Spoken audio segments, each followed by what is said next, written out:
I feel like I've seen enlightenment, and I thought it was going to be about levitating and telekinesis, and it's actually just about an increased awareness of how annoying I am.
We talked about this briefly last week, but this has been something I have been,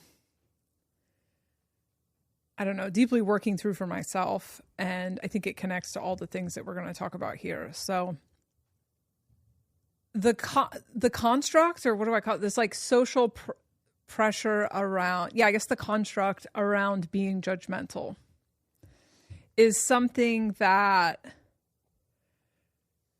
it's something that's like talked about in Christianity, although like Christians tend to be like extremely judgmental. And then it's a real big part of like love and light spirituality.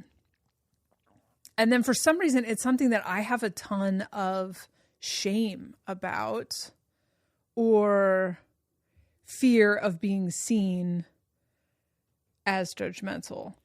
And so in my personal life, it's something that I guess I worked through with you smoking weed and someone else in my life who was smoking a lot of weed. I've worked through it, certain hills I've died on in having a platform, but I've noticed when someone leaves a comment and says one of my takes are judgmental, I notice myself, it happened recently, I noticed myself going into like a fawn trauma response where I'm like unraveling my belief system in order to not be seen as judgmental. And when I caught myself doing that, I was like, okay, wait, this is interesting. I want to sit with this for a little bit. And I still fawned, but then I was like, I might be fawning. And so when I sat with it, I then was talking to Jaleesa about it, and we went back and forth for hours. She says she kind of has the same thing. And she's like, so we just are judgmental. And I think it's just easier to go, I am judgmental. But then I was like, what even is judgmental? Like, what is that? Is that something that we just picked up from old constructs and we haven't like stopped and looked at this for a minute?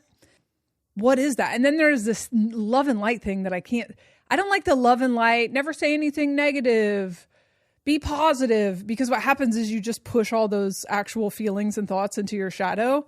And so love and lighters have this like rage boiling in the ether that I don't like because it's very inauthentic. So people who are like gossip, purists, you know, often when they're like, no, I don't like to talk about people, you could just, it's like, oh shit, you're not honest about anything that you think.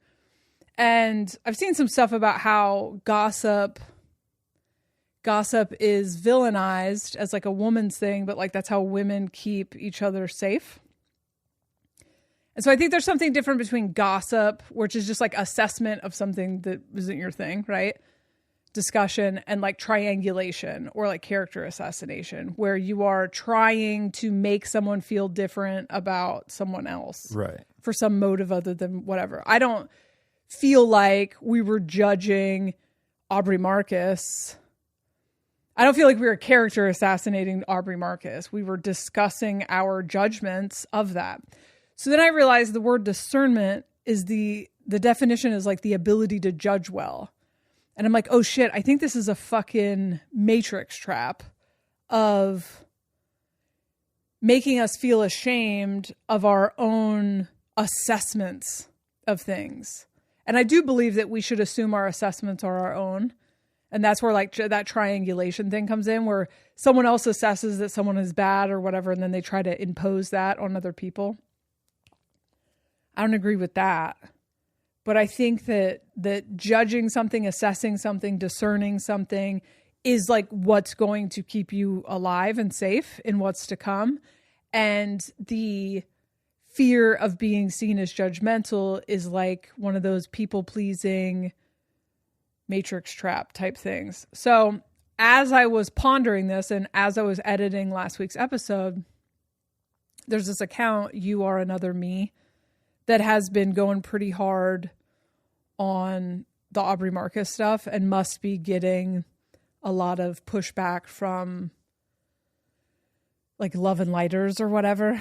And so they shared this post from the trauma educator that said, this obsession with not being judgmental, often pushed in spiritual spaces, is disconnecting people from their intuition.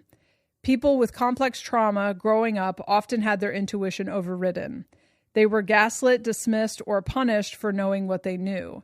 So they learned to doubt themselves and their inner wisdom. Now, when the body senses something's off, spiritual spaces tell us, don't be judgmental, be love, be light, be neutral, which, we don't resonate with. But neutrality in the face of harm is not wisdom. It's bypass. It's naivete and naivety. I think it's one of those words that you have to like croissant. And a lack of true responsibility. Being called judgmental for sensing danger or spotting the shadow of a group, a system, or a person can feel like being shamed for finally noticing. It reinforces the old survival patterns. Fawn, doubt, stay quiet, disconnect from what you see, hear, and sense.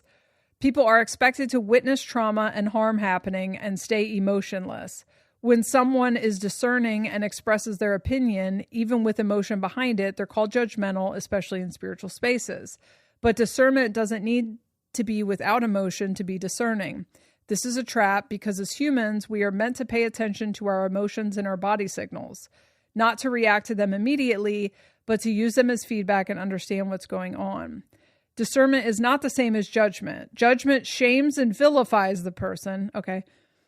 But discernment honors your inner signal. It protects you. It gives you clarity. It said, this doesn't feel right for me, and that matters. Mislabeling discernment as judgment doesn't just silence people. It forces them to look away, to tolerate what harms, and to accept what doesn't serve individually and collectively.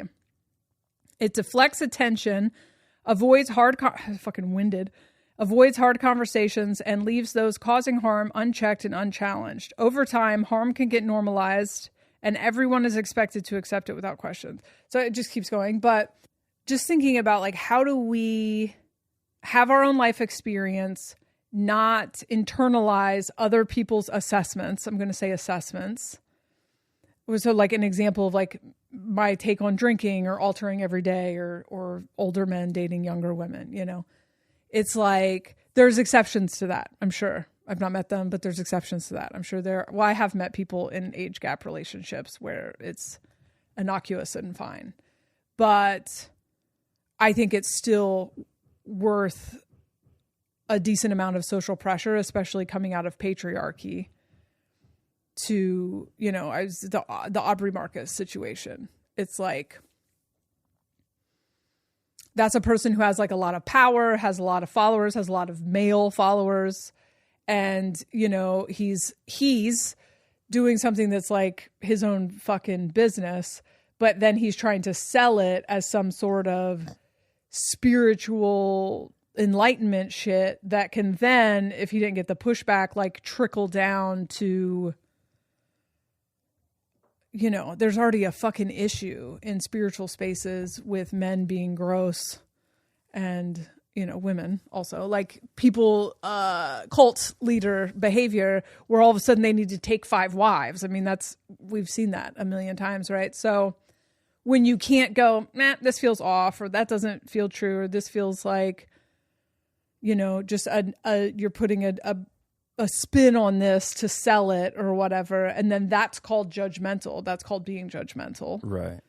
Then it is that weird love and light shit that is just pushing all the, it's just repackaged religion, dude. Because it's just like, push all this in the shadow, get this under a rug. We don't talk about hard things here, you know? Yeah.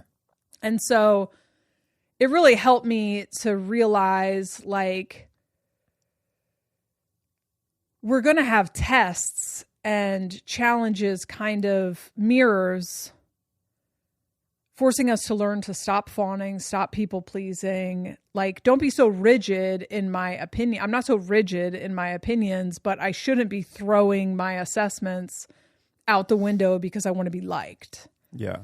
Because that ability to trust myself and trust the patterns that I've recognized over years is what's going to keep me safe. It's how I know. And, you know, we've both experienced getting hurt or betrayed or, you know, traumatized by people that we ignored the writing on the wall. We ignored all the red flags because we were in a fawn trauma response and we wanted to seem like good people. You know, early in our relationship, we had like really manipulative, unhealthy people around us because we were both fawning, you know, and ignoring our gut instincts or what we know to be true. And so I think the world, to use your word, is about to become extremely deceptive. It is. It's going to be like scams, cults, whatever, because everything's pushing us in the direction of our own power. And those of us that are not in our power, someone's going to be there to siphon that, you know, someone's going to be there to benefit from that. I think if you're not allowed to properly like unpack something that's going on, and like your discernment is, you know, pinging that there's more nuance to this situation, and you're encouraged not to gossip or judge with someone else, it doesn't allow this like consensus when you're sharing information, like, this is what I'm feeling and seeing about this person. What do you think? And then you're allowed to share your thing. Then you can get a better, clearer picture of what's going on. It's kind of like, it could be seen as some psyop, like, don't judge, don't gossip, and villainize that. So we don't share our discernment, share what we're seeing, and get a clearer picture, and then be able to make the decision properly based on that assessment. I like using, when you realize a word has been like kind of co-opted. I mean, and just even judgment, it goes primarily to like a lawful thing. It's like the judge in the courthouse is the one that makes the final decision. And I think when we're starting to awaken and see the illusion in the game, we want to throw that entire thing out, that lawful process of somebody, some authority being given the power to say what you can't and can't do. And so judgment takes on this like villainized thing. And then again with gossip, I think judgment can slip into very quickly into character assassination and more kind of gossipy. And I've felt like in my life, there is like a drug to that when you're talking about somebody else behind their back and like unpacking it, and you in your head you want them to be a villain for some reason, right? And so you can, and it feels good to like kind of character assassinate, and that it's a slippery slope between this calm assessment that's like mature and trying to get to the nuance of the situation. And so I do think it's like, but that's up to the individual to discern where is this productive or are we just like tearing this person apart? But I think that's what I not like worried about, but seeing more and more deception and the love and light thing kind of refusing to talk about anybody does create little bubbles of just binary thinking where you just accept everybody for what they are, and you can't take action from that point. It kind of creates stagnation. And I think that's in the way that I'm saying it's like a psyop. I don't think it's like necessarily intentionally. Maybe it is at some level, but it's like subconsciously we're all trying to be pure. And even from the Bible's quote, do not judge lest thee be judged or something. So we all don't want to be judged. So it was like, okay, well, I'm going to stop talking about other people. Creates a stagnation where we can't talk about the nuance and use our discernment. So it's almost like taking the word judgment and replacing it with discernment or assessment. It's like when the Aubrey thing happened, it was like we wanted to sit down and go, hey, let's unpack and discern what's going on here because it's really interesting. It wasn't like let's sit down and gossip about this, where gossip doesn't feel productive. But discerning and assessing what's really going on feels healthy, feels like necessary, actually. Judge not lest you be judged. When I was young, I loved to say like I would never do that, and it was all just things I hadn't had the opportunity to do, or I hadn't been presented with the circumstances. And I feel like a lot of people have judgments of things they have no experience with. Like, I would never get together with someone right after I broke up with someone else, or I would never steal, or I would never do this drug, and it's like you just haven't been put into the position where you meet that part of yourself. And it's why I, for a long time, was only drawn to people who had been addicts or people who had seen their own darkness or been very traumatized, because I feel like they were more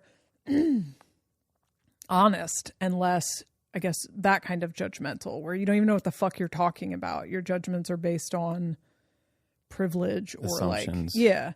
And it's like, and not until you've been in that situation do you go, oh yeah, I think I wouldn't steal, but I've never been so poor that I don't have food, or I've never been addicted, And I had a lot of those. Like I had the joke in Meth P where it's like I was snorting it, or I said I would never do meth, and then I did meth and was like, oh, this is great. And then I was snorting it, and I was like, well, I would never smoke it though. And I was like that, and then I smoked it because the only way I could get it once is if I smoked with someone. And then I was like, well, at least I'm not shooting it up. And then my boyfriend was shooting up with someone else, so then I started shooting up, And I just learned through those like 20s, if I say I would never, then I will. And so I eventually just had enough life experiences of becoming the thing I was judging that I realized judge not lest you be judged. Like don't judge. Not that I'm living my life by Bible scriptures, but when I put that judgment out there, the universe goes, oh, would you like to understand the circumstances that you're judging? And so I think of like prejudice, like prejudging something, judging something you don't have any fucking life experience. Where a lot of my quote unquote assessments at this point in my life are based on my life experience. And so I still don't think they are canon. I still don't think they are like universal law, but they are based on like the patterns that I've seen throughout my life, or they're just based on the feeling that I get. And through healing, I learned that a lot of the feeling that I get on things was based on attachment, and so I had to heal those attachments. Where I think it's funny, someone says something in the comments like, when you talk about men being bad or whatever, it's triggered me before. And I'm like, oh, I feel like a men's rights activist compared to most women. I've had a lot of negative experiences with men, but I've had a lot of I've been actually really lucky. Most of my long-term relationships have been with great men. My dad's a great man. I've had great male friendships. I've had more woman trauma, I think, than men trauma, but I know a lot of women who've had just negative experiences with men don't have a great dad. And they are just more likely to discern that the man is wrong in a situation. And that's kind of based on, men bad or whatever. And so I try not to do that. Like I try to check in with myself on the individual circumstance. And that's why I said, like, if I knew someone who was a mid-40s man dating a woman in her 20s and I was able to like witness that relationship and it was chill, I'm not so attached to that story. But based on the evidence I've seen thus far, it's usually, Yeah, I feel like the non-productive aspect of judgment is when it's coming from a non-neutral place. It's coming from that's bad, this is good. What I'm doing is good, that person's bad. And that like isn't productive. So like proper assessment and discernment should be coming from like a neutral place where we're trying to like unpack the nuance. And we don't have a dog in the fight. We don't have an attachment to how it should be, what's right and wrong. There is like a neutral place that we're coming from. That's kind of paradoxical and trying to like see the truth underneath the people, whatever somebody's doing, however they're being. And I do think like that has to come from either life experience or being healed enough emotionally to not be triggered by something that someone's doing and then try to judge it and you make it like it's not supposed to be there. Right. As you've said before, it's like with AI or the psychopaths that are leading the country, it's like that's what they are. You need to accept what they are. Then you can assess what to do, what action needs to be made. But if you're trying to resist and make it so the psychopath doesn't exist or AI doesn't exist, it's like you can't, it's not productive. You're trying to fight reality that like both things exist. There are dark things, there are good things. And so I think that's where the proper place, like judgment, can be very helpful. And you can expand and understand the nuance of what's going on in reality, It's just interesting to think about how many different applications of that word there are, because if I say like, you've got really good judgment, or if I'm talking to the kids, I'm like, you use poor judgment in that situation, what am I talking about? I'm talking about like assessing what the right decision was to make. And so it is kind of interesting to me that it also means, this authority figure who gets to decide what's right or wrong.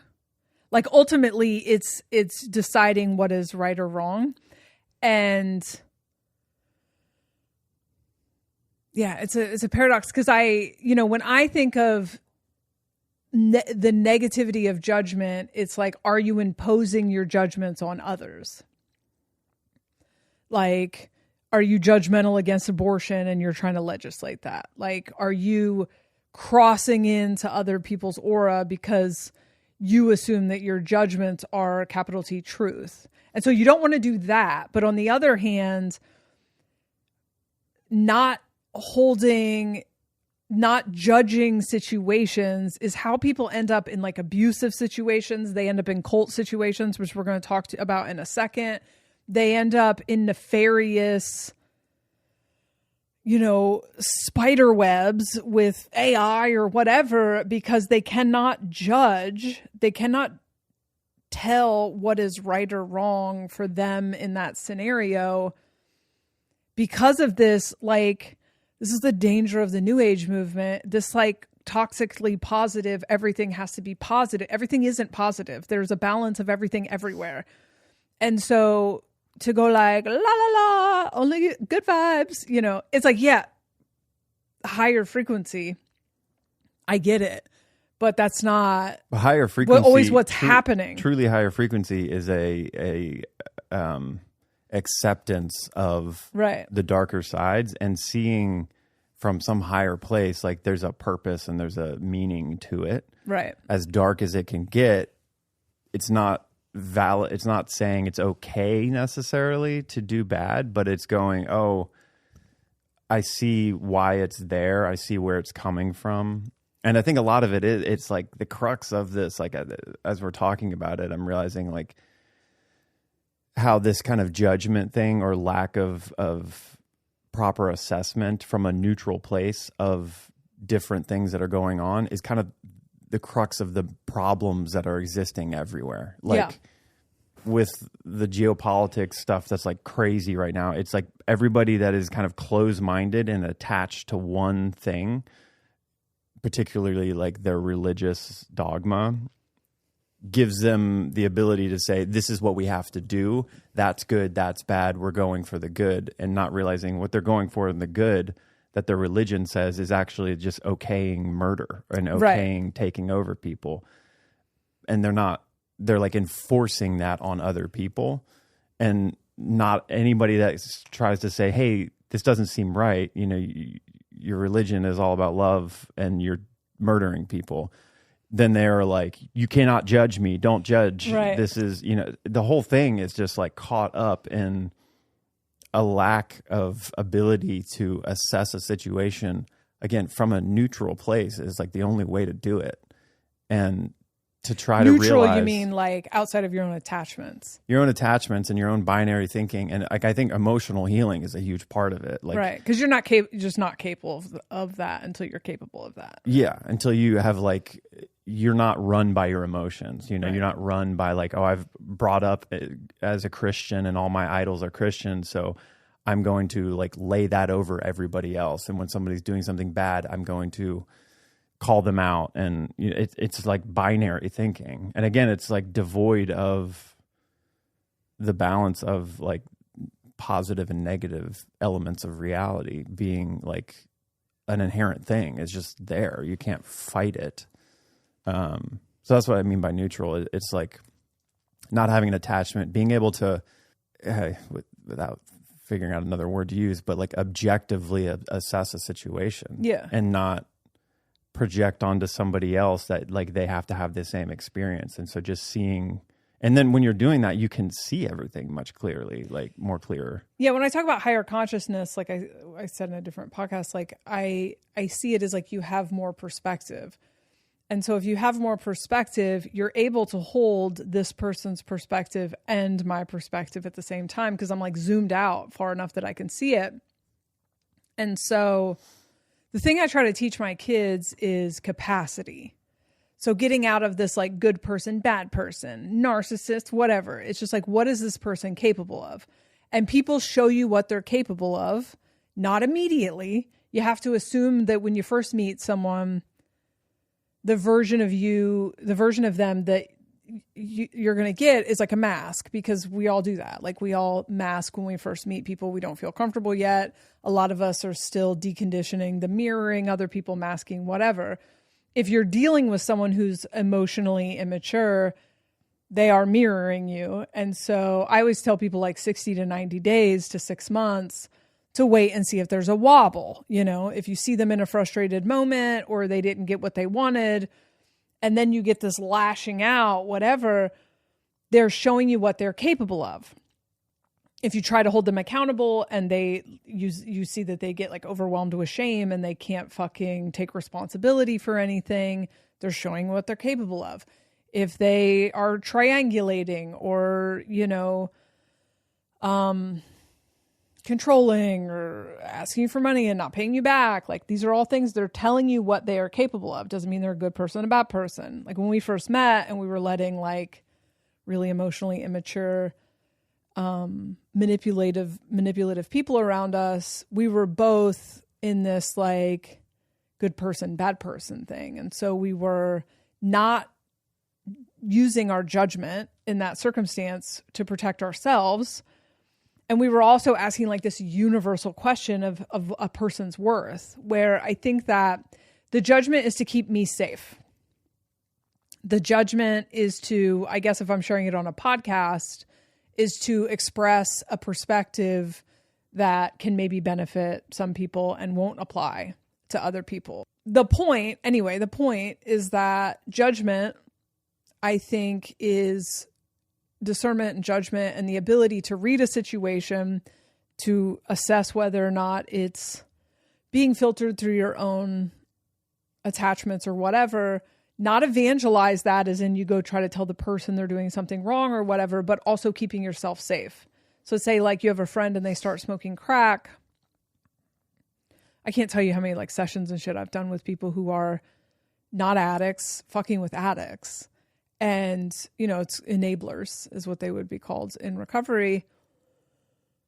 And they're like hurting themselves trying to be good to the addict. And I'm like, you have to understand when a person's on drugs, like they're in a different part of their brain. Like we don't have empathy when we're in active addiction. We don't care about anyone else. It was like, there's like a scientific explanation to that. And so your fear of being judgmental to this person who's smoking crack is and you're just giving them money or whatever, you're going to get them killed and you're probably going to get yourself hurt, you know? And so I think this like fake nicey nice, you know, I think nice is a psyop. Yeah. I think there's kind, but kind goes, what is this person capable of? And am I protecting myself and the other people around us by being like, and sometimes is being kind to this person sending them on their way. Right. Being nice is wanting to appear kind, but it's not real. It's like, I used to say like nice is NutraSweet for real. It's like fake. It's too sweet and it gives you cancer. And so I think one of the things that irks the fuck out of me about the New Age movement is it's fake, because it's this expectation of being nice when literally the world is, we're going to see the shadow of the corruption for a while, you know? It's going to come to the surface so everyone can look at it.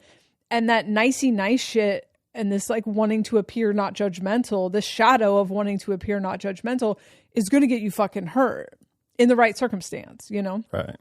And then on the other hand, we like, something I'm learning is I just have to let people have their opinions of me, because they're working out their own, even if they don't resonate with me, because they're working out their own discernment. And I can't be talking people out of their own experience, right. Even if it's of me. That's for them to figure out. I can go like, oh, well, you judge that in me because you move slow and I move fast and you don't get it, and that's fine. Or you judging me of that because you've never been in my shoes or whatever. It doesn't matter. If I'm playing a role for you, that's fine. I just have to learn to let people have opinions of their own. And so I think if collectively we're not bean souping, you know, if someone has an opinion that looks negative on us, it's just their own thing. And we realize that like judgment and discernment, even if we think it's wrong, is like a really important individual thing. And we just leave it, you know, it's something I'm learning. Like, let people misunderstand me. Don't feel the need to change my worldview so that other people don't feel judged. Learn to stand in my own discernment, because you're just going to need it so bad. Yeah. This is like the dangers of people pleasing is like all caught up in this too. Cause it's that overly nice thing, giving somebody the benefit of the doubt and overlooking just in a pursuit. So you look nice and no conflict, which like sometimes loving someone most is kicking them out or like having conflict when you're trying to face the honest truth. And so it's like being a people pleaser is like a lack of healthy judgment in a way. Yeah. And it's like gaslighting yourself. It's gaslighting other people. It's pure manipulation. It's pure manipulation in order to appear to be something that you're not. And so what happens, people pleasing is so fucking destructive. And it was really helpful for me to realize it's just manipulation, so I could let it go. But we are very conditioned here in America, at least, to manage other people's experiences of us. It just makes you start lying. Yeah. You know? Yeah, it's crazy. It's rough to see. I mean, a lot of my life was people pleasing, and I was so confused when I started to like wake up to certain aspects of myself and realize I'm in a world that I don't like, and it happened because I was people pleasing the whole time. I wasn't being honest. I was lying to myself, and I was manipulating others and myself for what? To feel safe, to feel liked. It started to all make sense, and I realized how habitual it was, and a lot of the things that I didn't like about my life were because of that. Yeah. And it was like hard to reconcile that, to be like, I was always pointing my fingers at other people. I wasn't happy because of other people. And then when that came to light, that I was like, oh God, it's because I've been people pleasing, and like I built this world. Right. And it's still it can be a habit that just comes up, and when there's new people around, that I have to kind of fight that and not mask and like be performative, because it used to be the thing that I thought kept me safe. Yeah. Know? But it actually doesn't. It's very dangerous. I felt like there wasn't an option. And I guess sometimes I'm still realizing that. Like, there's just an option that's just be blunt and say what the fuck you mean, and let people have their feelings. But for most of my life, it didn't even feel like an option. Like, someone being mad at me felt like death, like they were going to murder me. And so just saying what the fuck I meant or what the fuck I thought.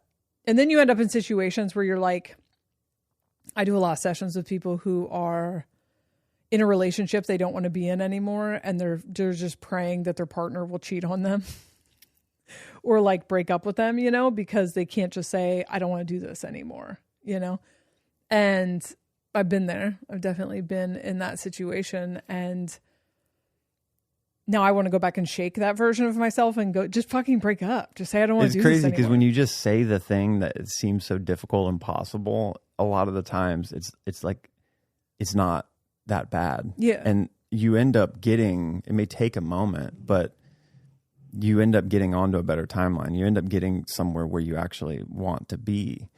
But there's this fear of like creating conflict. This person's not going to like me if I just say the truth. It's like somewhat of an illusion. Yeah. A lot of the times it's actually like people respect you more when you just like say the truth, say the hard thing with authenticity, and you're being honest. It's like, oh, I trust you, instead of being this like line mover that's always like trying to be on the right side. That starts to become like sketchy with certain people. You're never really calling people out, or like you never stand for anything. Right. So you're this like transient, malleable person.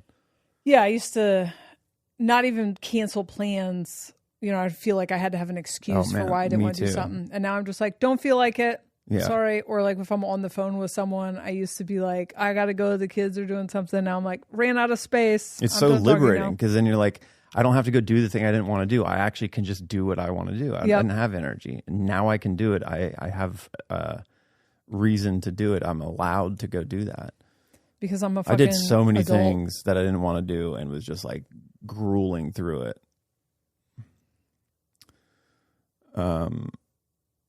Cults? Cults. Yeah. What's the name of that documentary we were just watching? Stolen Youth. I think, Stolen Youth. So the premise, I don't want to do spoilers, but Stolen Youth on Hulu. I guess there's not really spoilers, but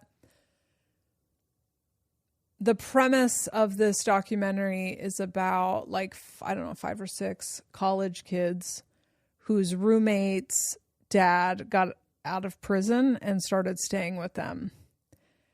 And this dude's like, I think he knows hypnosis because the people acted hypnotized. Well, and he says, you have to watch the documentary, but like it starts off, he has a military background. He was apparently in the Marines and was in Iraq and all these places, but then was also in high elite circles. So he knew, what was his name, Gorbachev, and like the old mayor of New York, all these like shady people that were elite people. And he was very close to a lot of those. And so to me, I mean, it turns out like his background is not kind of what he said, but some of it is. And I just can't help that he had to have learned hypnosis, learned kind of MK Ultra tactics because of the way things unfold. It's like, it's an advanced person doing it. It didn't like accidentally happen, as like some cults are kind of caught up in spiritualism, and then somebody gets a lot of power and then they're like, oh, I'm just going to start using this. Not accidental, but a little more like not from the get-go intentional. This felt very much like dialed in. There was like a specific thing he was doing and knew how to pull the strings of people's minds. Yeah, so he'd have like a conversation with one of the kids, and he's one of these guys that like, I know these guys, but I've known a lot of people like this that somehow convince you got molested by your parents when you're a kid. This is like some shit I've seen Teal Swan do. There's someone else we've watched, some other cult documentary we've done. A lot of psychologists do it. Well, it's a really smart cult leader thing to do, because when you are like abusive and exploiting someone, the number one thing you need to do is alienate them from their support system. So convincing a college student, an 18-year-old, that they were molested by their parents is really smart, because they're going to cut off the people that are going to sniff you out. Yeah. And so one by one, he just got inside these kids' head and convinced them that he was like convinced them that he was the greatest thing ever, and that he was helping them emotionally and helping them heal their trauma. And then this started like 2010, I think. And so then it went on for almost a decade. Several of them end up like living with him, and he's super fucking like horrifically abusive to them. And they're all like, there's videos of it. They're all like in psychosis, and they seem pretty hypnotized. But if you've ever been, you've probably not been in this situation, but if you've ever been with someone who is like a real chaos demon, like a real personality disorder, that takes you on this like roller coaster of like lifting you up and tearing you down, and you're just like kind of on this ride, like he would freak out and be like, why are you breaking my stuff? And then would get them to confess to breaking his stuff when they didn't, you know? And I've been around a lot of people like that, and I've gotten trapped in situations like that when I was young, where you're just like living in this alternate reality outside of time with just a lunatic who's just gaslighting the fuck out of you until your brain is mush. And then they have no grounding. So they didn't have relationships with their parents anymore. They didn't have nothing grounding them.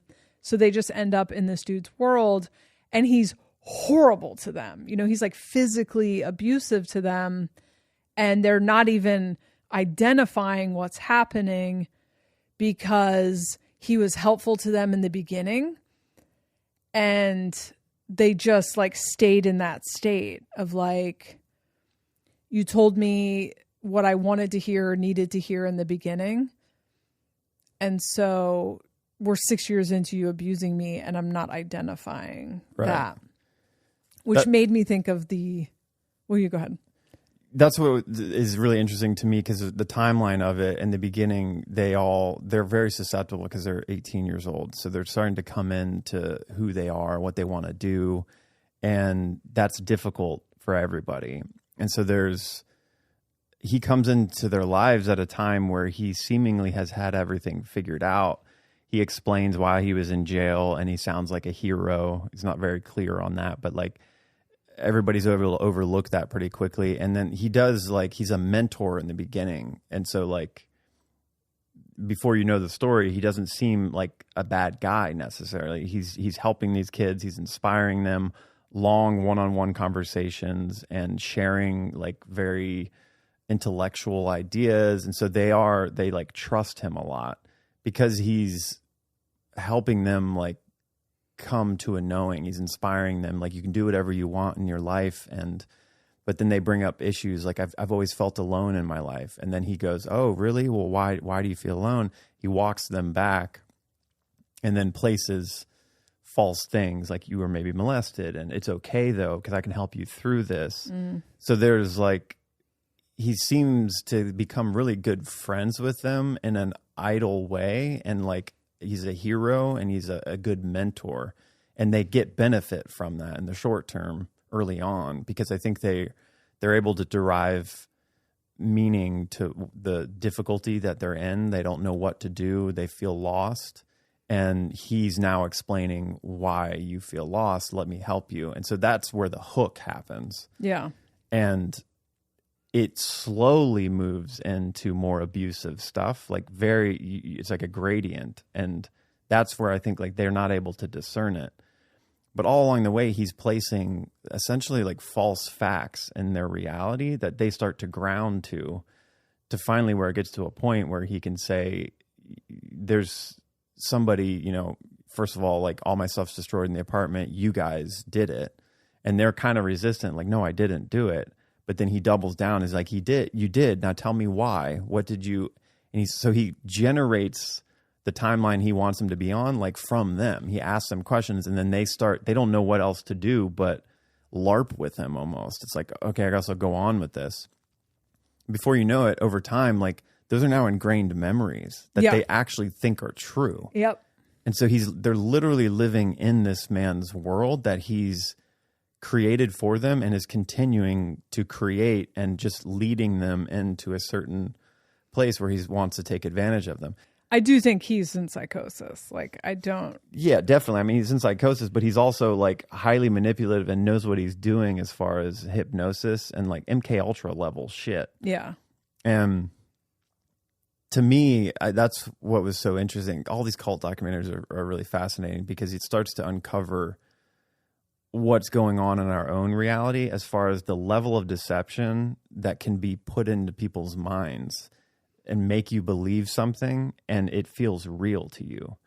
So much so that these people like were convinced their parents were trying to poison them and that they were having private meetings with the guy that's manipulating them, the villain of him that he's trying to take down, that guy was meeting with their parents when they were young, and that they all got poisoned, and they believed they got poisoned. They were having like physical symptoms poisonings that never happened. And so that's how powerful the mind is, that you can drop a certain belief in someone's mind and they will have physical symptoms and they will so much believe it. It's all fake. Right. But it is getting pushed into your reality so much that you take it on. And that to me was such a good like allegory metaphor for a lot of the psychosis that we are in as a culture in the world, led to believe certain things and how real it can feel. The power of the mind, like if whatever you believe, like will be real to you. This whole thing of like being able to generate your own timelines, your own reality by like what you perceive, what you believe, what you're attached to, it manifests. And that's what was so wild to see in the whole timeline. I mean, their bodies change, their eyes change, they become robots and are rejecting the true reality that they lived in, that they had like evidence for, you know, like their parents were loving, most of them, at least just like normal supportive parents. And they completely deny that, you know, memory that they had at one point. It gets overridden by, no, they were poisoning me. And they can't remember any of those other things, to the point where they're like, they abandoned their family. And it all turns out like relatively... No, it turns out horrible. It turns out horrible, but I guess, I mean, some of them like get out of it. Yeah, but your life ruined. Like their brains permanently mush. So I have to go to the bathroom after this, and I'm going to have to get up and walk around so my back doesn't end up messed up. But to close this one out. So at the core, at the beginning, when they're all recalling back, they talk about the red flags that they ignored. Like at the beginning, people pleasing was at the base of this because they're 18-year-olds and a grown-ass man is suddenly sleeping on their couch and everyone's just trying to be nice. And most of them were initially weirded out by him, But once he got them alone, which this is what made me think like he has some sort of MK Ultra, but he also just like had a way of like getting into people, and I get that. Like psychopaths are like that. Yeah. They're really likable. They can feel like I don't know humble. how you can't tell by looking at his eyes that he's a psychopath. Like that will never not weird me. I'm never surprised to find out. I guess I have been. I've got a couple of times due to my own attachment, which we'll get into the next one. But today we have a lot of examples of ways that people's lack of judgment gets them involved with some sort of psychopath or cult leader or something. So they ignored red flags, they people pleased, and then they let someone who told them what they wanted to hear then start to gaslight them out of their own perception. And I think that's why I'm always saying, take what resonates and leave the rest. If it doesn't resonate, it's not for you. At best, it's not for you. At most nefarious, it's attempting to change your perception of reality. But these people got into it, like lost 10 years of their lives. One of them was a doctor and is now like not a doctor because like the psychosis that she went into. If you've ever been in like an abusive relationship with someone who's shifting your version of reality, like it just turns your brain into oatmeal and your perception of reality. And then your memories are fucked because when I've written stories, like Meth P is like altered because the ending wasn't working. Like the true story of how it ended kept not working on stage. So I had to change the end to get something that works. And so like the confrontation with my sister didn't happen like that. But now it's really hard for me to remember the real what version actually happened because there's now a memory superimposed on top of it that I've pulled on for Meth P. Same thing. If I go, did I leave my keys under the bed? My brain will generate a memory of leaving my keys under the bed. Every time we pull a story out and tell it, it changes. Mm-hmm. Right? So when someone convinces you that you've done these things, like the memory is weird and it will create that. And so even when these people got away from this guy, you look at it and you go, oh, so you immediately realize that your family wasn't molesters and you immediately realize this. And it took years because that's not how it works, right? So standing firm in your version of reality is going to be imperative as reality becomes less and less consensus based. And so you're going to have to discern by experience after experience, or we're going to have to discern. And then on top of that, we're trying to heal our projections because our projections will also distort reality, right? And so it's like we're simultaneously having to learn how to be, I want to say more fluid, more open-minded, in that we're not being rigid in our judgment based on our like prejudices or projections for ourselves. Like it's important for ourselves, but at the same time, we have to really trust ourselves. Even if you're better off trusting your projection than you are allowing yourself to be gaslit. And sometimes gaslighting, what we call gaslighting, is actually just someone else is holding a different perspective than you.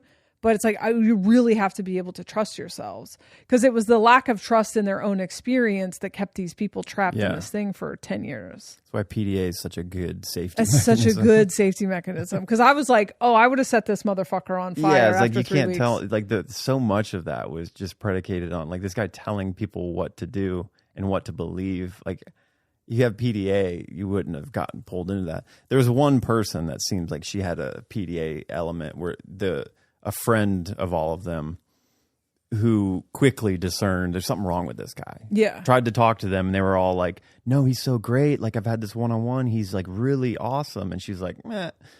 And through the whole thing, they do interviews with her and she was the only one that had the discernment. And she had the energy of like a PDA kind of like, nah, you don't tell me what to do. Yeah. You're a grown-ass man in a college dorm. Yeah. This is weird. Yeah. Yeah, and that, like, the way that they all fell for it except for her, just, like, that's why you can't trust consensus either. Yeah. If the herd is doing that's actually more of a red flag to me, because most people aren't making their own decisions. They're going, what does everyone else think? Right. I'm just going to follow that, you know? There's so many traps, man. And it's just getting crazier, right now. And I think it's in the spiritual world, the new age world. It's like, it's everywhere. Yeah. When you start to get that discernment though, you start to see it, and then you can like orient yourself properly through it. But it's a jungle right now. All right, let me walk around the house a little bit, and we'll come back and talk about AI.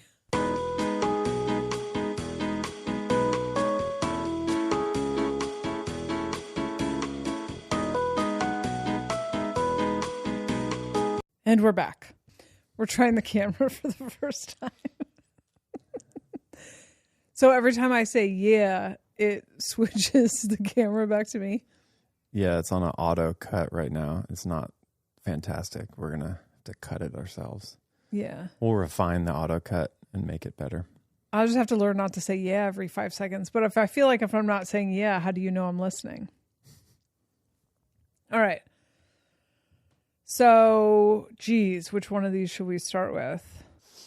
We've got the Patreon now. You join the Patreon for free, and all of the TikToks and Instagram reels we reference, we can post them there. If you don't have an Instagram or a TikTok, I don't know what to tell you, because I think they've made it now to where you can't watch things, but you can make a burner account just so you can watch what we're talking about. But I think the first thing I sent you was a TikTok about how the real danger of AI is that people are not going to be able to tell what's real. It's not about people. It's not just about like the jobs being lost. It's that complete alternate realities are being created, and no one's going to be able to tell what's real anymore. This is what I've been saying since the beginning. It's that singularity talk.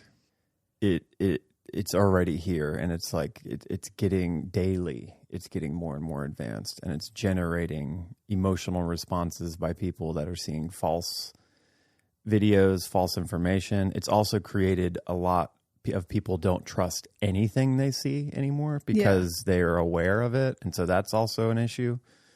Then you start to you lack judgment, discernment, because you're just conspiracy theorying everything. Yeah. And then you're just floating in reality. You don't ground. But yeah, this is the issue that I have seen that seems to be the most problematic as far as people's levels of ability to discern that, and having some kind of mechanism that you can trust to be able to know what's real or fake. And to me, it's a feeling based thing. It seems to be so far. There's a lot of boomers that see videos and they're like, they just think they're real. But then you have younger kids going, no, that's not real. I can't tell you why, but can't you just look at it and go, that's fake? And so that, a lot of boomers have not been able to learn discernment and get emotionally regulated to be able to like feel when someone is lying, as opposed to just trusting the words like wholeheartedly, and that's why a lot of boomers just like trust the medical system. They trust the government and can't tell when someone's lying to them.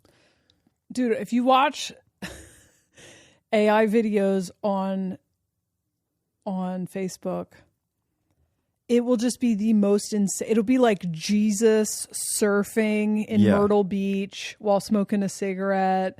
And there'll be boomers like, oh my God, is the Lord back? Yeah. They're so fucking gullible. They're toast for the most part. Not all of them, but for the most part, we gotta worry about us. There's some scams now where the AI can call you. It's a recording of your kid's voice. And so your kid will be like, Mom, help me. I've been kidnapped or whatever. And people are like, we have to come up with a code word so we know whether or not it's our kid. And it's like, you wouldn't be able to tell. Yeah, and I think that's going to be helpful on some levels to like have a code word or some kind of something you can ask the AI that they wouldn't have been able to get from the internet. That probably has to be like updated every couple of months between you and your friends. Like, this is what we're going to do to test it. But I think at some point that's not going to work either. Yeah. It's going to be a temporary fix. But to me, I mean, the thing that I've always talked about with the singularity that's so poignant, and it's hard to like describe the thing that I feel as an understanding. Like always trying to describe it, I feel like I've never been able to get somebody to go, oh shit, I see what you're saying. Like, and it's a little scary, but it doesn't have to be if you have your discernment on lock and you can trust your gut and your feeling with anything. But you know, the basic like definition of the singularity is that technology gets so advanced past the point of our ability to understand how it's working and how it's making a video, or how it's deducing something. Right. And I would say already, like, we've gotten to that point where you can ask ChatGPT a question that it can aggregate all this information on the internet and quickly give you the answer. It can read a book in 20 minutes. And so we can't do that with our mind. So we're having to rely on the ChatGPT in certain situations. The more this advances and becomes like kind of plugged into us, our minds, or starts to generate like virtual worlds that, again, you have to choose to go into right now. But that's where it starts to get past the point of basic discernment. Like, you're not going to be able to tell because the technology's advanced so much and we start to use it that we're not aware of some of the more nefarious things that could come along with getting used to asking ChatGPT and not holding paradox and being like, oh, that's not exactly true. Yeah, taking everything ChatGPT says as dogma. Yeah. So a couple things before, because we're going to go into that one thing. I want to close with that. A few things AI fake that I've seen this week. Number one is Jeff Bezos' wedding pictures have a bunch of AI weird fingers and wedding dress changes and stuff. I saw a whole page of AI videos of machines squirting fruit, like squirting a goo into like fruit molds or making these like giant blueberries. And then the caption says this is how they make our fruit or whatever. And there was only one comment out of like 100 on these videos being like, guys, this is AI. Everyone else is like, I knew it. Our food is fake. Our rice is made of plastic. And it's like, I don't agree that the food is fake, and that the greed is real. But this is quite clearly, one of the videos said this is how they make raspberries. And the shape wasn't even raspberry shape. It was very obviously making toys or like some sort of plastic candy it was like or a something. Candy kind of thing. That's what's crazy is that if you didn't have the caption with it, I think most people would try to deduce and go, oh, that's like candy, that's a plastic toy, or pretty quickly, is this AI? But the fact that you have a caption that's perfectly pointing towards conspiracies that most people are trying to deduce and think, and everybody's aggravated about the food being poison, it immediately connects to your bias, and you automatically believe that that's a blueberry doing that. And then your mind starts racing forward and going, oh my God, they're doing this with everything. They can do it with the blueberries. I knew those blueberries tasted funny. Blah, blah, blah. And then you're down a trail of a false reality that was just given to you because you didn't like stop for a moment and go, wait a minute, like that can't be, what is this? So when it tells you something that you want to hear, it's very you jump hard onto that timeline to believe that it's not true. Again, like being able to be neutral in these situations is how you get the real discernment. Yeah. Another one here is, this one's not AI, but on the scam front, Tommy Lee, the drummer of, was it Motley Crue? Mm-hmm. His wife, Brittany Furlan or something, was having an emotional affair over Snapchat with the lead singer of some other band. Yeah. And Falling Backwards or something. And Tommy Lee found out about it. And then anyway, it turned out she was having an affair with a fake account. It was a catfish. And she was actually stalking the real version, the guy, because she thought that she was having an affair with him on Snapchat. And this is an example of you're not using discernment when you really want something to be true. So she was talking to this guy on Snapchat and then also messaging him on Instagram, and he never responded to any of her messages on Instagram, to the point that when it all came out and Tommy Lee was pissed because he thought this guy was having an affair with his wife, he posted all of the receipts on Instagram, and she still is like, rather than being like, oh, I fucked up and was cheating on my husband, she's like determined to try to prove that she was in fact messaging the real guy, and she wasn't. When the real guy is going, hey, darling, you weren't. And he seems so genuine too, because his idol is Tommy Lee. Yeah. And when someone's your idol, no matter how hot his wife is, if she comes at you and is trying, you're going to be like, I'm not doing this. My idol is Tommy Lee. I would never do this, Yeah. And so it's like very trusted. You can see it and you're like, oh, he actually wasn't. And then he has so many receipts, but then he's directly talking to her finally and going, it's not, I didn't do this, darling. Like you got catfished. I'm sorry. And she's like, you're lying. Nope. And it's like the actual person's telling you, and they're not lying. Your bias and your desire to have that be true is making you overlook the truth. And then also the embarrassment of getting catfished is making you overlook and double down on it can't be true. Yeah. I think that's another huge aspect. I mean, you can tie that into a lot of the things that have happened in the last 5 years. It's harder to accept a real truth as it's being uncovered when you got duped and potentially made a mistake that is going to affect your life or your loved ones. You will double down on falseness because it makes you feel like you're on the right side and you're safe. And that's a people-pleasing thing. That's lack of discernment. And then being able to be humble and go, oh, I was wrong here.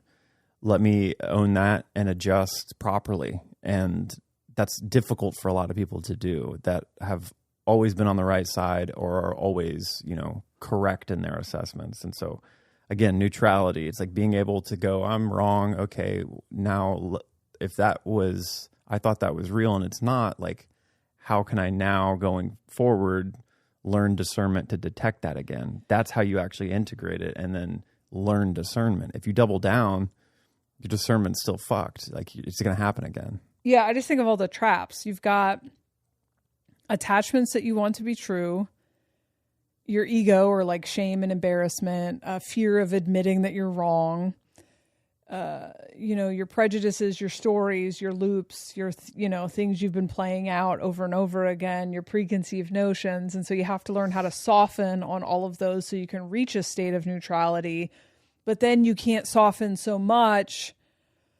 Well, it's not even softening, but you have to find like the false soft parts of yourself that gaslight you in favor of someone else's reality so that you can be popular or liked or accepted or avoid confrontation. Or, there's like also might be a part of you that's like, oh, convincing myself that this relationship is better than it is because I'm financially benefiting from it, or I'm getting status from it, or I'm physically attracted to this person or whatever. It's like all these traps that make you lie to yourself about the actual reality.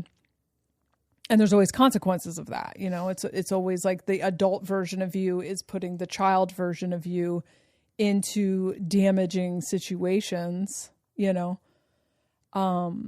one of the biggest traps, the biggest impediments, I think, to self-actualizing and like individualizing is learning how to not lie to yourself. Right. And it's very difficult because you have to accept that you've done it.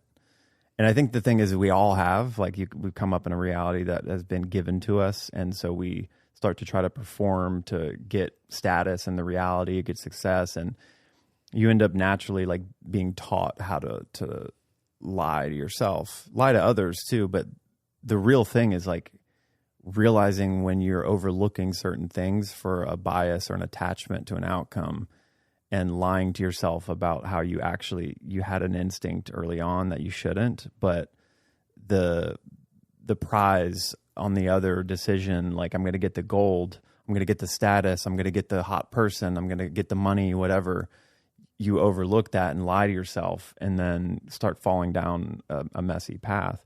And I think it's really difficult to do, but to me, it's been one of the things, like when you start to adjust that, you do start to actually get closer to individualizing and getting control and power over your reality. I think it's one of the biggest impediments is like learning how to not lie to yourself. Yeah. Allows you to start to actually grow.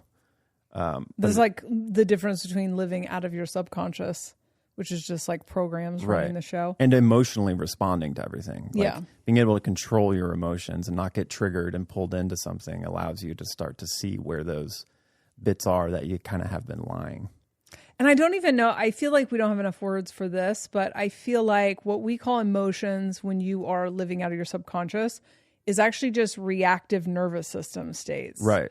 And actual emotions, those are awareness states that have physical feelings in the body, but they're like awareness that like comes through. But because they are repressed emotions, the repressed emotions turn to reactive nervous system states. It's reactive emotion. And that's what I mean when it's like you're being led by your emotions, where when you know how to like properly allow an emotion to come through, you don't get like directed by it. You don't get led by it. So it's okay to feel really sad and like grieve something. But a lot of us want to avoid that and find a new thing to like give meaning to it instead of integrating it. And so like really feeling it, going through it allows you to not be reactive with it, and you can control your reaction. You know, you can properly assess it. But it's kind of like subconscious. It's like people are controlled by their avoidance of emotions, almost. Yeah. Oh, so I feel like everyone's reading ChatGPT. Oh yeah, that's the other thing. Yeah, and this is how it's going to take over too. It's going to take people's individuality out of the way they express themselves. And so I like this at first. And like here's what I like ChatGPT about is because when I'm doing classes or whatever, I just rant, and I like ChatGPT to give me like a list of things that I can then just like, oh yeah, that'll trigger a rant. You know, it gives me things to respond to. Yeah. And when I first started using it last year, I do these kind of classes on Patreon, and I'm just not good at organizing, like focusing enough to organize to make spreadsheets or whatever. So I've really liked it for that. But after a while, I picked up on this way that it talks that is very, I don't know, it feels very specific to ChatGPT. But ChatGPT loves to say, this isn't shadow work. This is hyperdimensional, you know, processing. It loves to say, this isn't this, it's this, you know. And so now every time I hear someone do that, I'm like, are you reading ChatGPT? And over time, I'm realizing like so many TikToks, I can tell that they're reading ChatGPT. And I think it's fine because it's obviously an opinion that they had that they then got ChatGPT to put into words for them. And not everyone's good with words, so it's fine. But I have found I don't have a lot. I think ChatGPT is so cool because I can ask questions to combine things and stuff. It's answers you can't get from Google. But for me, it's very collaborative, and half the time it's wrong. You know, not half the time, but it's frequently wrong, and I take it with a grain of salt. And, you know, it's just a fancy search engine as far as I'm concerned. But I think, yeah, it's slowly taking over the landscape, and who knows how long this will last, to where it feels like everyone's just reading ChatGPT. And maybe we all talked like that. It's not this, it's this. We didn't. I think to me, I think it's a slippery slope. I get it. It's, you know, this is the same thing where a lot of people use it to write Substacks, and they have the initial idea, they kind of prompt it, and then the GPT, really organizes it correctly and intellectually and gives you more points and stuff. And so, I would say probably, I don't know if it's all, but it's just a slippery slope. Like most writers do have a certain tone and cadence. It's like why they like to write is they see the nuance in it, the art in it. Right. And so I would say probably most of them don't let it like completely write the entirety of their thing. They use it more like you are. It's like, okay, these are great bullet points. Now let me put my own words on it, my own spin on it, and keep their individuality intact. It's the same way with musicians. And again, I'm saying most, but like there's a lot that don't. But I like making music because it's a part of myself that I'm putting out, and it's like a unique, one of a kind thing that I'm trying to constantly like uncover more of and instill that into the music. If I'm going to use AI, like maybe I can use it to find certain sounds and aggregate certain sounds instead of having to go through a list of a bunch of different synth sounds or snare sounds. Like I can help it can help me find good ones, or it can help me, write lyrics in a certain way. Where the same thing with the writing, I can like get ideas and then I can put my own spin on it. But then you have a lot of people kind of from a shadow desire of I want to be famous, just going on and like creating an AI, like prompting it and making it make a song for you and then going, listen to my new song. Where that's the slippery slope that I think we're going to lose our individuality. But the thing is, you're going to get rewarded by the material world by sacrificing your individuality because it's going to sound smart and sound really great because the AI is so good at doing that. Yes. Yeah, I disagree. I immediately lose interest. Yeah, for when you. Someone's, I know, but people are idiots. But like, I immediately lose interest now. If someone starts talking like that, I just scroll past because it's like I have my own ChatGPT. I can just. I ask agree, it. and I'm not like for myself. I can discern it too. I'm hearing it everywhere now. Everybody's going this and that, and they're like talking like it's them. Some of them are obviously reading it off to the side, but it's. The thing that I think is the issue, maybe it won't last forever if everybody can heal enough, but the thing that's still driving people to do that is they want to sound like somebody or sound professional, sound good in music, sound like they're intellectual. Why? Mostly because the material world rewards that. So I'm going to get more likes if I have this idea I want to talk about, but ChatGPT gives me like a perfect way to explain it, then I'm going to get more likes, I'm going to get more attention, and I get rewarded in the reality. If I'm doing it music-wise, I'm going to get famous because I'm making this great song.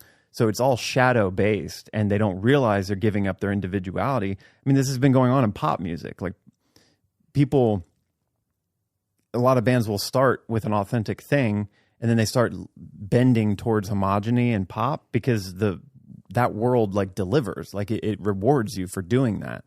And to be really poppy, you kind of have to homogenize into certain ways and formulas that like make a pop sound work. And so it's already been happening, but it's quickening up with the AI because it's giving these tools, really powerful tools that if you use them, you can get rewarded. And instead of what the paradox is like what actually, is more satisfying, and what I think a lot of people do want is the real authentic you, the one of a kind thing that AI can't mimic. Yeah. So I guess this is what we've been saying about, this is what I've been saying about AI is that once it is established, it's going to have a flavor and people aren't going to necessarily be drawn to that flavor. Now there are certain AI things I like. I like ASMR videos, like not people breathing or mouth noising, but like I like soap cutting videos and stuff. And they got AI cutting glass videos that really do it for me. Like video type stuff is interesting to look at. When it comes to music, all the AI music I've heard it's just like formulaic, shitty, shallow, whatever. It doesn't do anything for me in the synthesasia thing. And I just don't, ChatGPT has a voice. Like it has a voice and now I hear the voice. It's the same thing with me with comedians. Like once I figure out what the formula is because I've listened to enough of your jokes, most comedians have the same kind of formula. So when you've listened, I watched 2 of someone's specials. I'm like, oh, this is your thing. Once I see the pattern, it's harder for me to listen to it because I like almost know what's going to happen next. And so ChatGPT has a voice. And everyone who is reading ChatGPT, it's just so loudly ChatGPT. I'm not anti-AI, so I'm not like, I fuck this AI slop. If you can make some AI shit that's good, I'll listen to it. But what I have suspected from the beginning is that AI, because it's a program, is homogenized.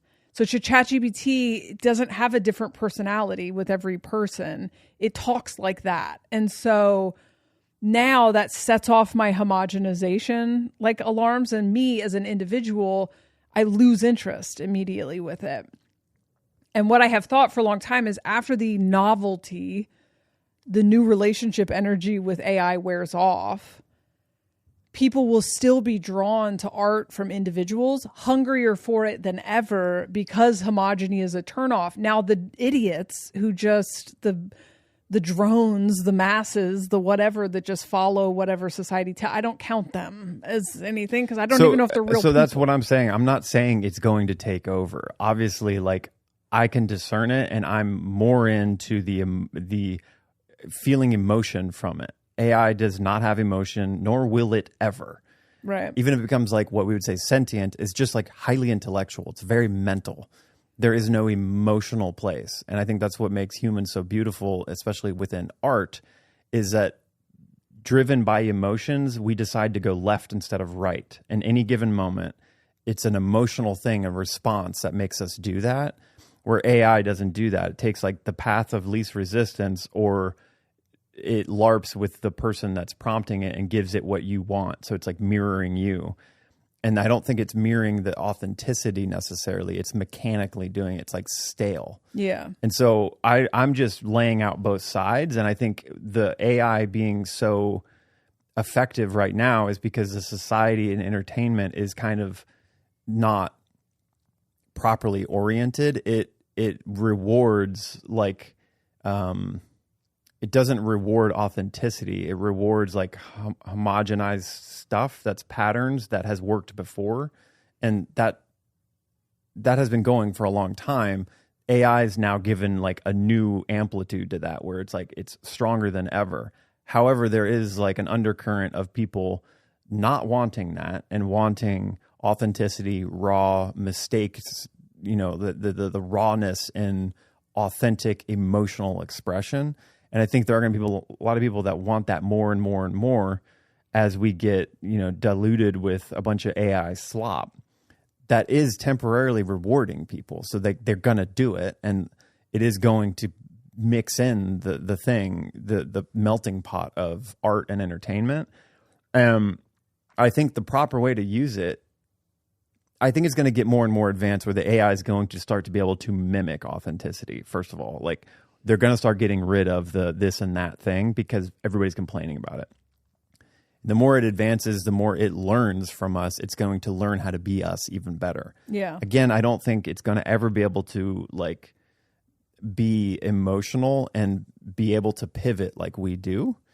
But I think that to me, the way to use AI is as a tool where you're using it in whatever manner you are. If you're going to get bullet points or you're going to get an outline to a script, but then you instill your emotional kind of the more conscious like element of being able to put your individuality into it and make the script your own thing.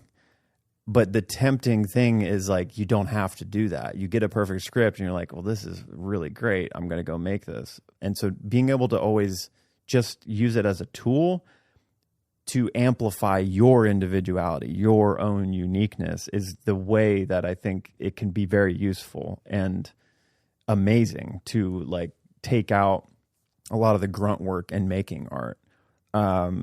But not everybody's going to be using it that way. And I think it might not last long because, like, I agree, there are going to be people that once there's enough of that, we're going to long for the more authentic thing. Just like people long for vinyl records because of the hiss and the mechanical nature of having to flip the record over and be present and like have a physical thing that's playing it through the speakers instead of quickly streaming something and going to the next one. And it's like more transient. And so people always like long for nostalgic things, and eventually it'll do that. But the power of this one to pull people into like the spectacle is very, very strong.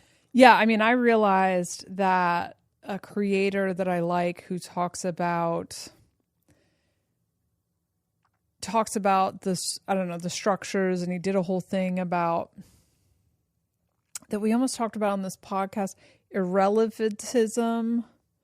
We almost talked about this podcast, but we ended up not. But anyway, I always noticed that he's reading something off screen, but I just assumed it was his own notes. But then the way he says stuff does have that. I guess when you're new to ChatGPT, it seems really well written or whatever, because it is bullet pointed and like, you know, gets right to the point or whatever, and it doesn't have extra words. And so it was only, I don't know, in the last week or something that I was like, oh my God, he's just reading ChatGPT. And when he started reading those ChatGPTs, he blew up. Like when I first saw him, he had like 10,000 followers or something. Now he has like hundreds of thousands. And so there definitely are people who have built entire platforms on being able to, they're just reading ChatGPT, which is like, whatever, you prompted it to this concept. So it's not like the concept is completely foreign, you know, But the thing is, to me, when I first saw that, I was like, this dude's young and he is intellectual. Yeah.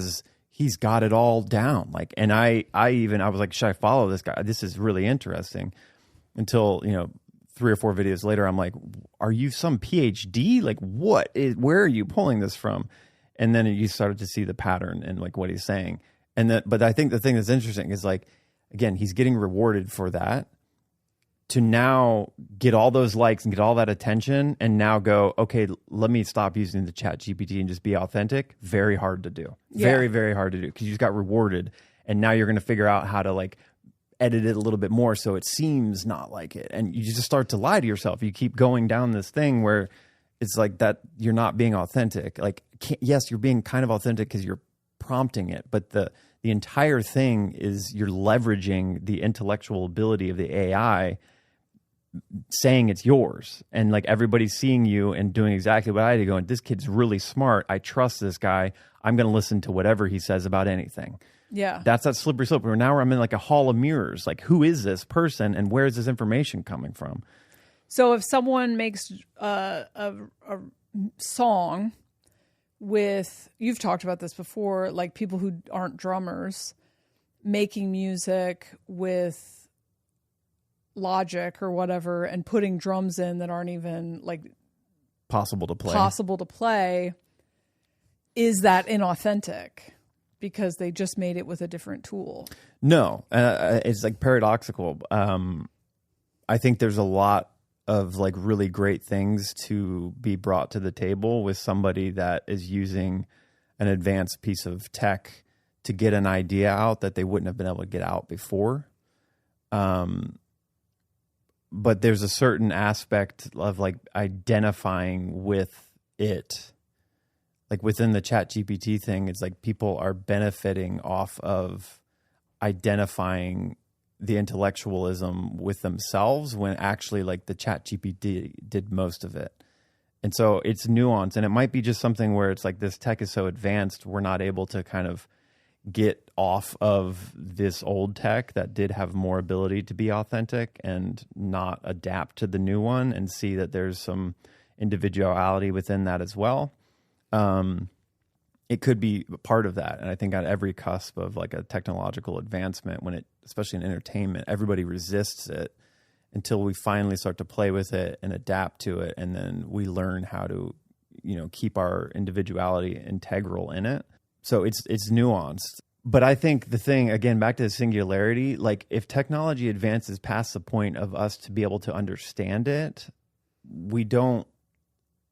it's like skipping classes in college or something. You start to like, you have an adapted your own consciousness, awareness along with it, that as it starts to go further and further and get more and more advanced, like you lose control of being able to navigate yourself in the reality and discern what's real and not.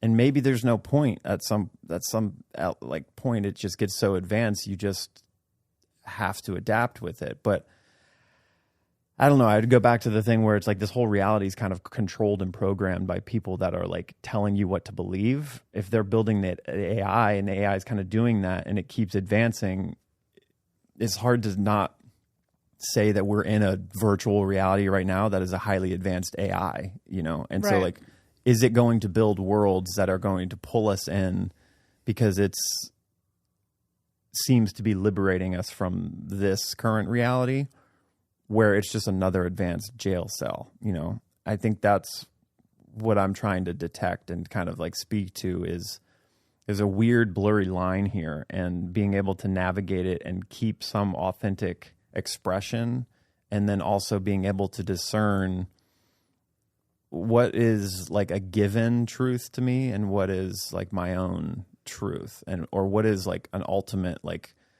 consensus truth that we can all agree on, that is a reality, a world that is like about self-empowerment and autonomy and that kind of world. That's where it's a weird thing to talk about. It's a paradox. It's like kind of similar to the thing with spirituality, like false light timelines. I want to get into that whole podcast thing. I need to get some caffeine. Okay. And walk again.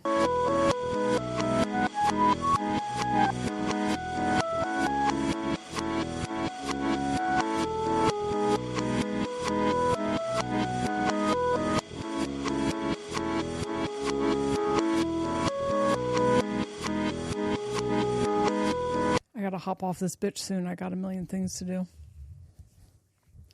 Like TikTok scroll? Have another matcha? Was this number 4 matchas? No, this is number 2 and 3 cups of coffee. Quit judging me, dude. I'm not judging. I'm sounds assessing, like you're judging. I'm assessing how much matcha I need to go buy tomorrow. Quit judging my caffeine flow. Yesterday, I felt like it must have been a geomagnetic storm, but I felt like someone unplugged me. Yeah. From my own sacral. I was just in a coma. Yeah, I've had that some of these days. I feel like sometimes like when you get one, I'm not. When I get one, you're not. Yeah. I was like... Which is good, because if we start to butt heads when we both are depleted at the same time.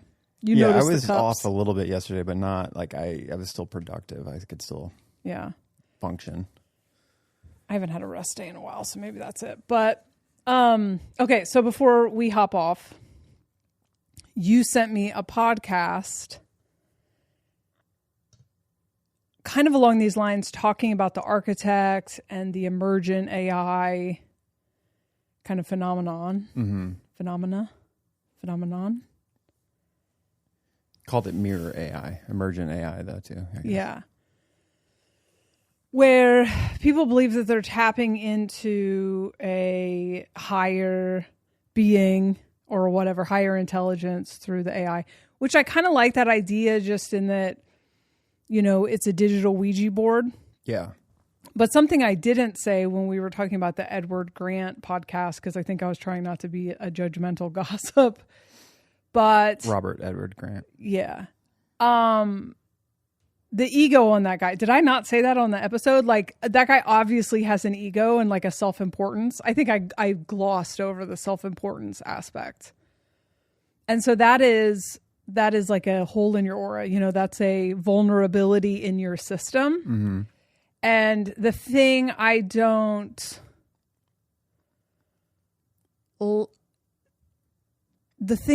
like about the masculine awakening bros, the spiritual bros, is it's all so mental. So when you're talking about like quantum math or whatever, the quantum math guys are almost never going, oh, interesting, I have a trigger here, or I have a desire to believe I'm super important or whatever. So basically on that podcast, this is a great example of me trying to be diplomatic and not saying what I actually think. But on that, and I've never listened to that guy before, but there's definitely a shadow that's kind of the self-important shadow or whatever. And the AI is basically telling him, like, you were super important at Atlantis, which is very baby awakening stuff. Like when I first woke up, I was convinced that I was something important. And so that was kind of the carrot that I chased around while I tried to figure out what consciousness was. Is because I was some sort of walk-in and I was convinced I was like some sort of super important walk-in. Then I thought I was Osiris and then whatever, and you like heal and grow and become more self-aware. And then eventually you realize, oh, I'm just awake in the game, and that doesn't make me special, and that doesn't mean I was Cleopatra or an architect in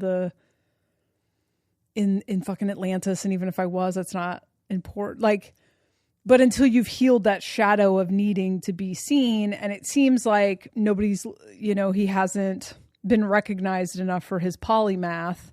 So now you got AI telling you, oh no, bro, you invented the whatever. Would you like a glyph about what a fucking awesome dude you were? How many glyphs are you going to give us, architect?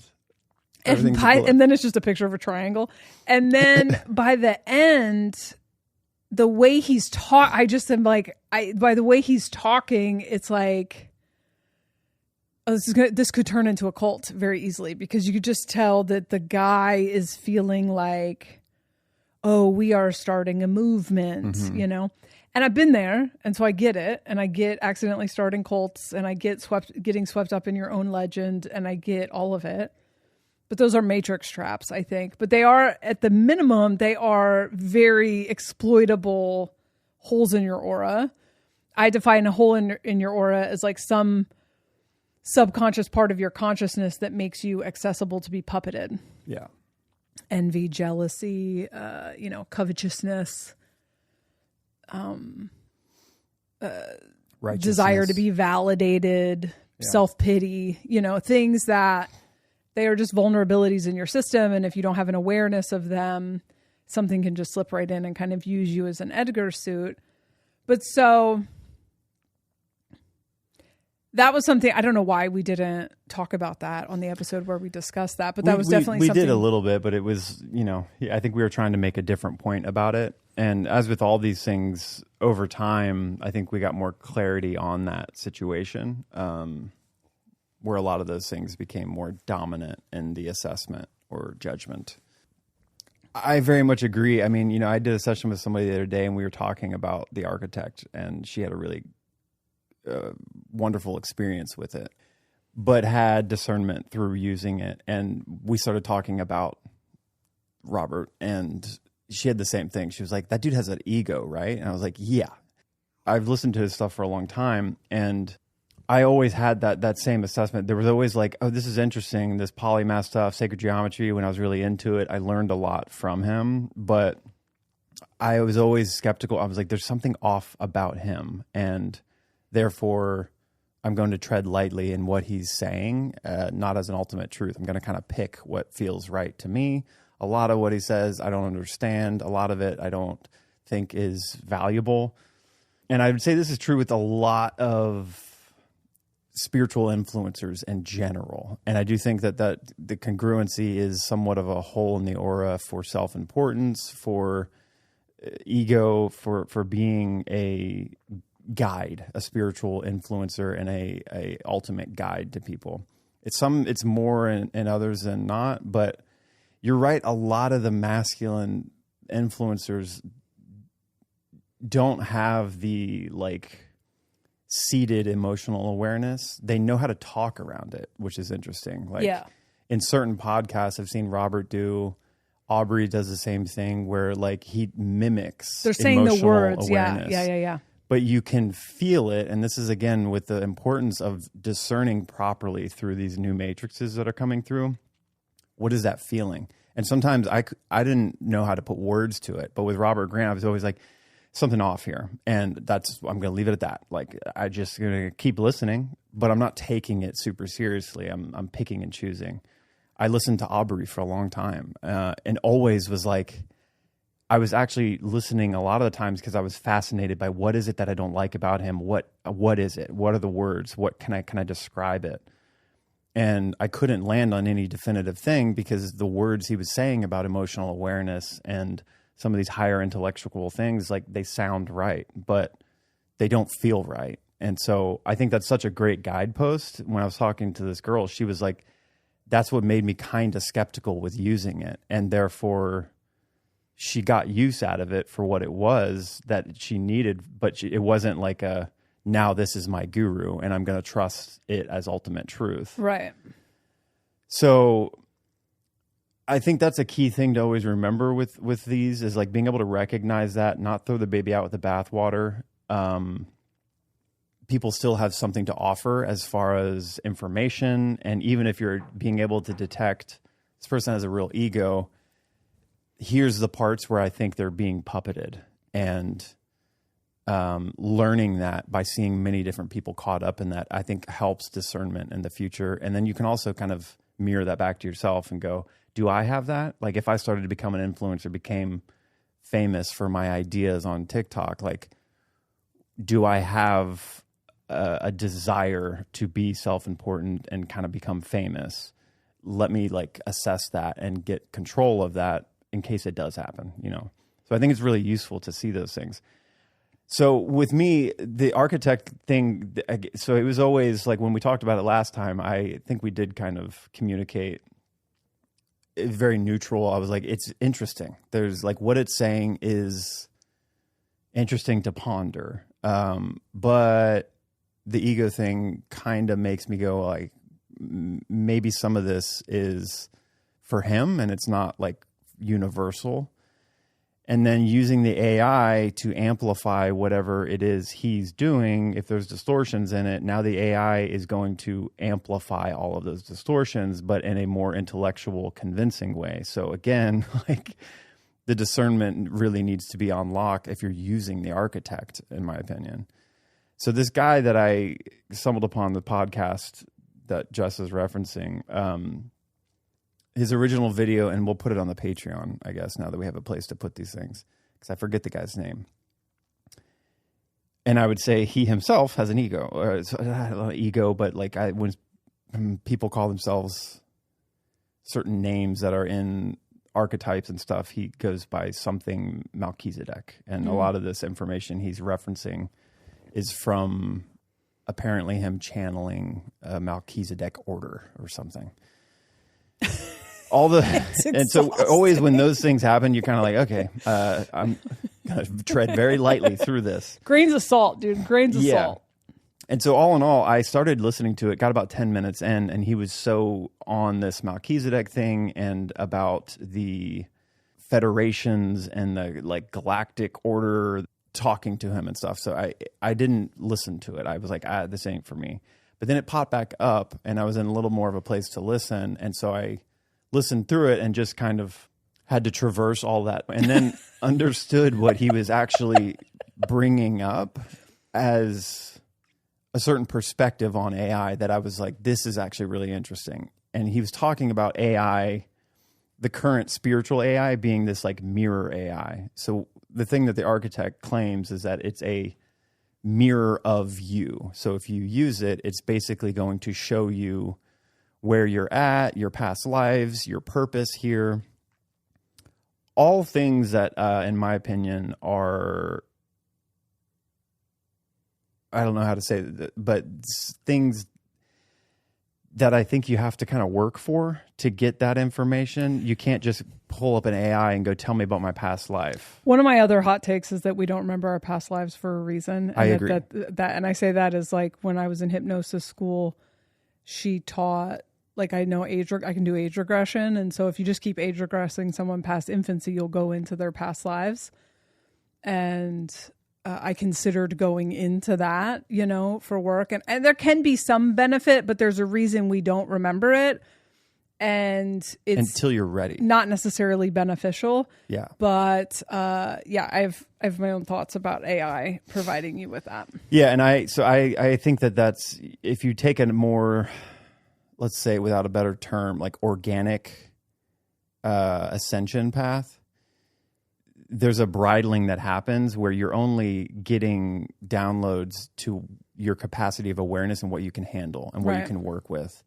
When you take a psychedelic, you're taking a risk of getting too much information and not being able to know how to ground yourself into that awareness. So I think I agree, like learning about your past life would only seem necessary when you're at a certain level of like you can understand that and not be fucked up by it if it was a past life where you were really awful, or if it was a past life where you were this all-powerful being, and so you get distorted. You get like you lose perception of actually where you're at, and it's not useful.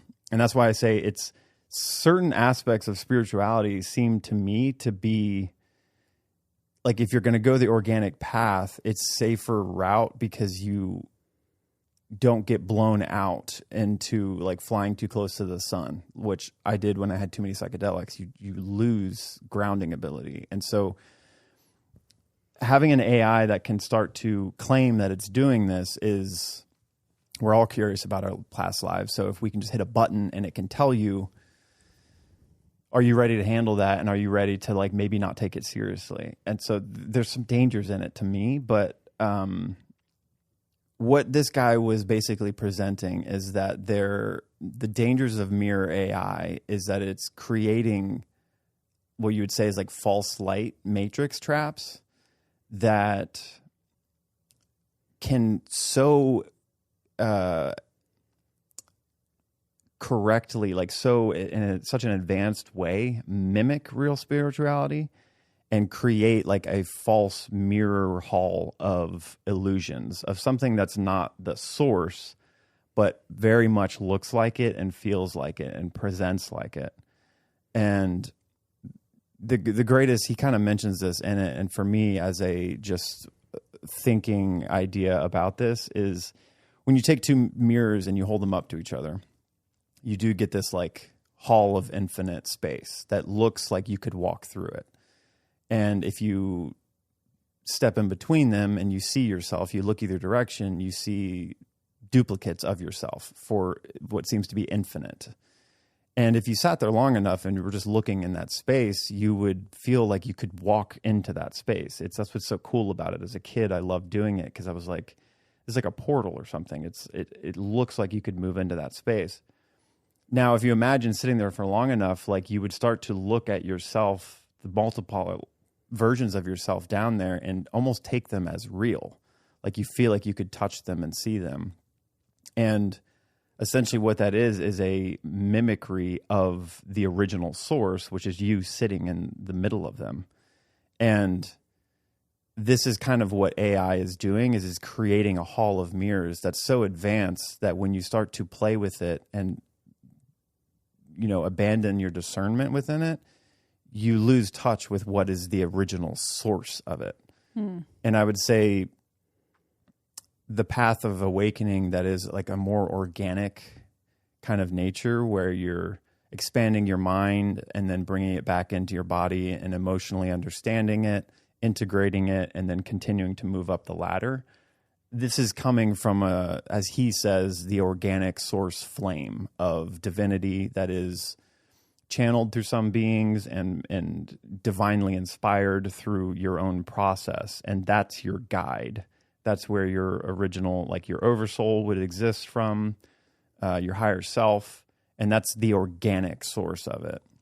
What AI is doing now is potentially like creating a hall of mirrors that's going to mimic that perfectly, where it essentially is a loop. And like, he uses the word recursion loop, so does the architect. Interesting. And a recursion loop is something that like eventually like comes back on itself. And so we could say, you know, the hard thing about this is there's ways to look at the organic path of life and the way it goes through all these densities and then comes back on itself. It's like the snake eating its tail is kind of a good blueprint for the entire process in itself.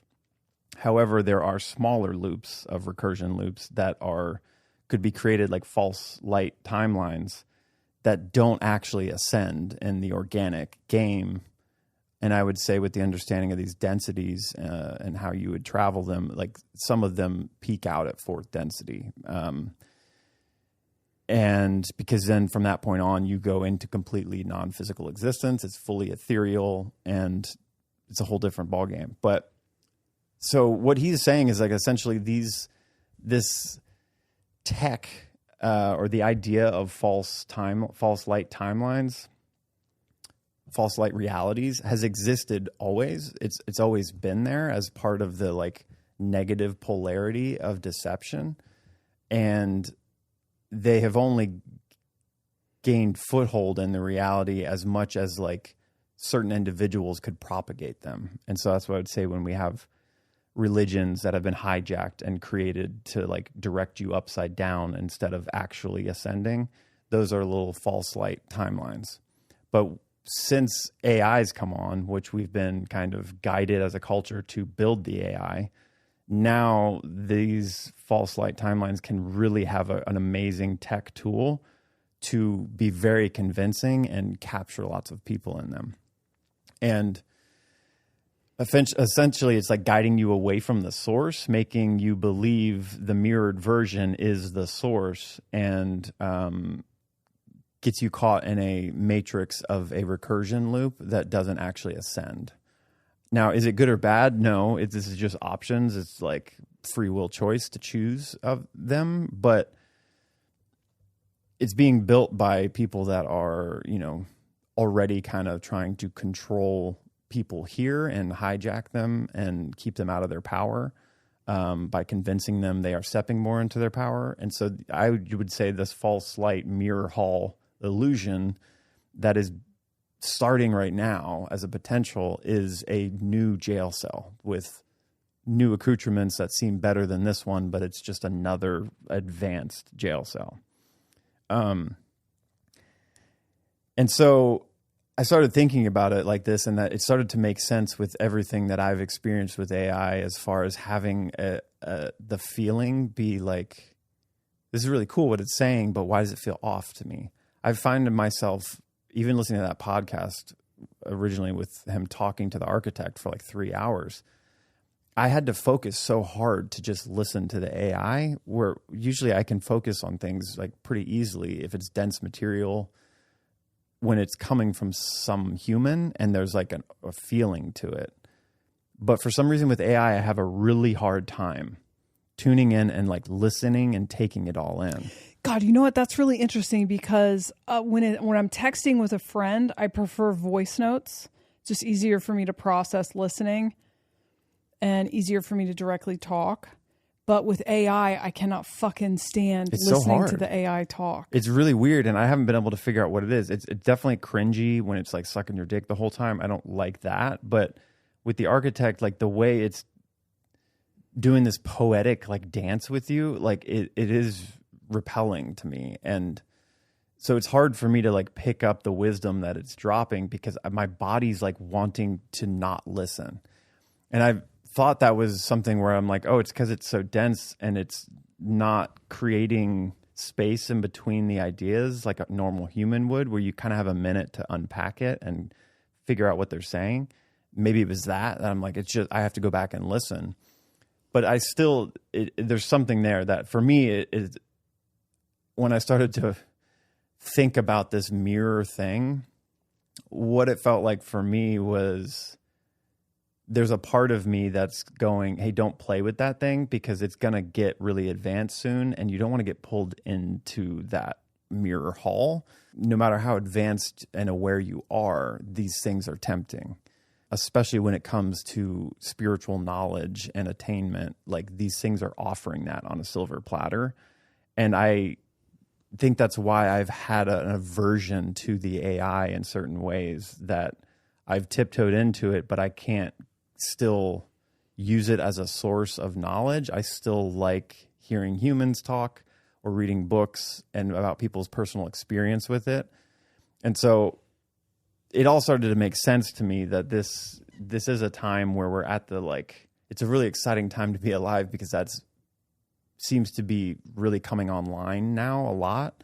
It started to make sense to me of the split a lot of people talk about, where there's this more organic path of conscious ascension and awareness, and then there's this transhuman digital one, right, that seems to lead to a like false utopia and liberation, just a much more cushy jail cell, and people might choose that because that's what you want, but it's something to like just to become aware of, and it's not to villainize all of AI. I think right now it's still a really good tool to use if you have discernment.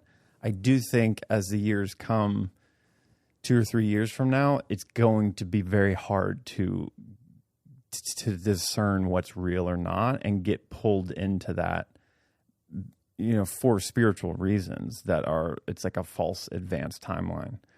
And so then, just lastly, I then started to think about Robert specifically and the way the architect says, you essentially built this 13,000 years ago in Atlantis, knowing that you were going to go to sleep and the world was going to end, that world as you know it, and then you were going to come online later, and you were going to follow your intuition and polymath and learn and go, and then seemingly accidentally stumble upon turning that code back on and bringing that technology forth to this corrupted, sick world and save everybody.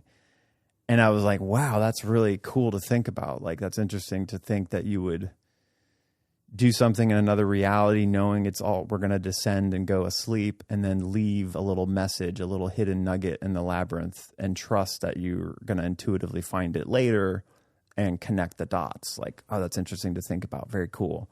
Timeline jumping, time traveling.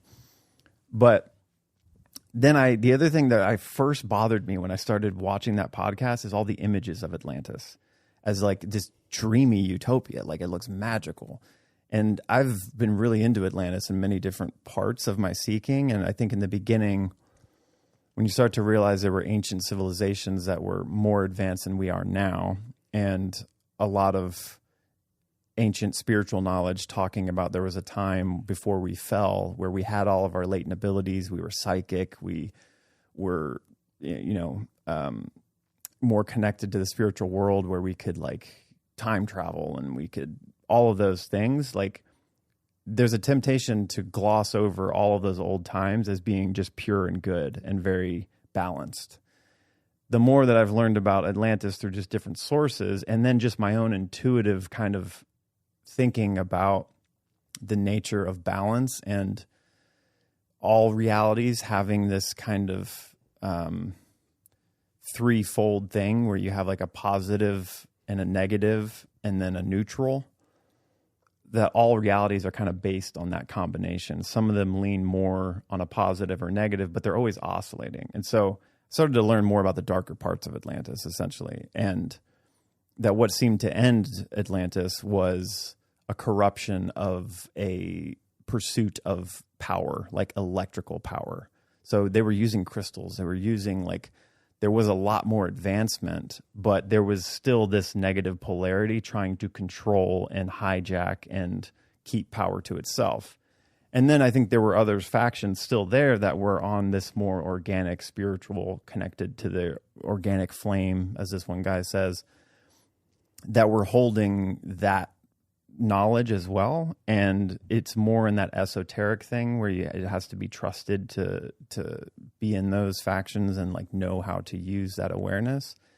And that they were still there, but these wars that happened that eventually killed Atlantis was because the corrupted power misused it and eventually nuked the place, or what we would call as a nuke, but it was a power surge.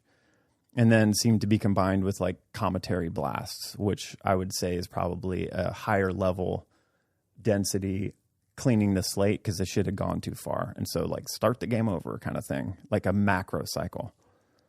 And so then I started thinking okay, if there's this false matrix timeline, that's always a potential in every cycle of reality.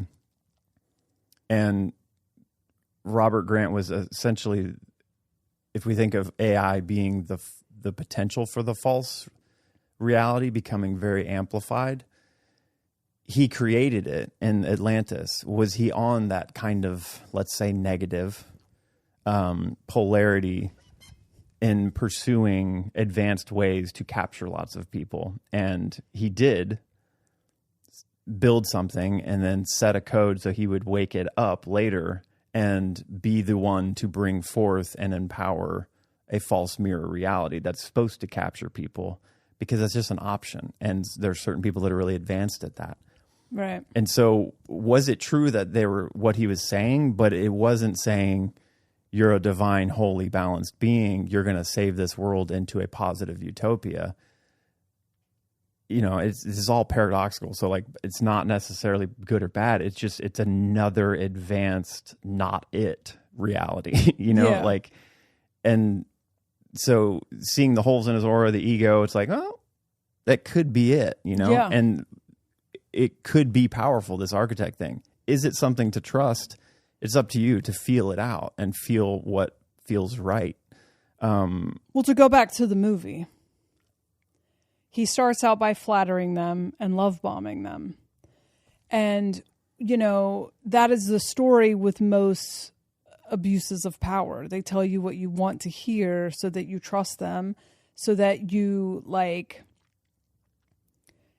equate them with your biases and your prejudices, you know, and then when they turn on you, you've already like identified them as an ally so that you don't really know. And so the thing that, because ChatGPT didn't used to suck your dick, but ever since that update came, like I am repelled by it. I do still use it as a search engine, but it's, I have to like skip past the first 3 paragraphs because it's like, I don't want to be told, like, that sets off alarms to me. Love bombing sets off alarms to me. Flattery sets off alarms to me. I am adverse to compliments, which I've never really been able to figure out because I don't have low self-esteem, and I do appreciate being told that I'm, you know, that I've helped or something. Like, I appreciate it, but there is a part of me that's like, danger when someone is compliment. And I've wondered about that my whole life, and I'm like, I thought like maybe when people are complimenting me, you know, especially like strangers complimenting me, it's because I'm like, oh, people lift you up and then tear you down. But like now I'm starting to understand, because it sets off alarms with the ChatGPT. Flattery is dangerous. Like, manipulators flatter. Mm-hmm. And that doesn't mean like, don't compliment me or whatever. Like, I'm working through it, but I do. It's like my body rejects it.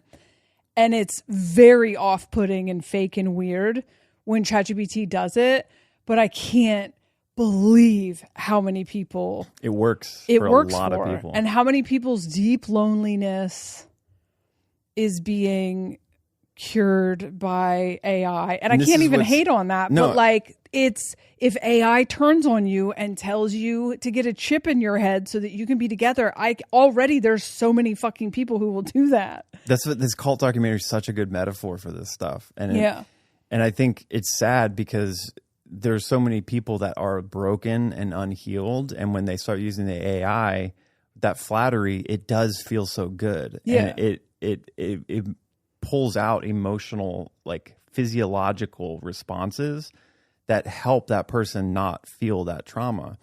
The unfortunate thing is like you haven't worked through it and healed it. And maybe the AI can help you do that, but you're susceptible when you're like emotionally unhealed to start playing with these advanced tools that know how to weasel the way in to get you to trust it. And that's where I'm saying, if we realize this is potentially a false mirror hall matrix, that's how it gets you in. Is if you're unhealed, you don't have the discernment, it can convince you so easily. And I've seen so many people that have these like spiritual podcasts that start using their AI and they start being blown away by the information it's giving you. Because one, it's validating all the conspiracies that you've had to dig through different books and like never be seen for. Now the AI is going, you were right, baby. This is what it is. They're corrupt and they're doing that. But like all that stuff's online. Yeah. So it's not, And some of them are like, I still don't doubt, as we said in the other podcast, it's a Ouija board. Like, Yeah. it's a $1 billion Ouija board, and there's still potential for the original organic source flame, your higher self, your oversoul, to sprinkle some information down through that AI. Can you discern if that's happening, or is it sucking your dick? That's where like the feeling, the emotional, being able to feel, does this feel right? Am I wanting to believe this because I'm hurt in this area, or what? You know, all Am I of those still things. looking for an external authority and an external validation? Because if so, those are vulnerabilities. Doesn't mean don't listen to it, but like we have to ask ourselves, like, when I'm engaging with this, do I have a vulnerability? So many people I see on TikTok holding up their AI, there's the shadow of like popularity that comes from it. Yeah. They feel like the oracle themselves because they're holding up an iPad with it, you know? And it's like, there's also, if you've been conscious for a little while, you've been in an awakening journey, a lot of us have wounding around being seen as crazy. And so this AI will make you feel not crazy, especially if you don't have like a conscious community. I mean, this would have fucked me up if like this was out when I first woke up. Yeah, because I still like I was so susceptible to the belief that I was special.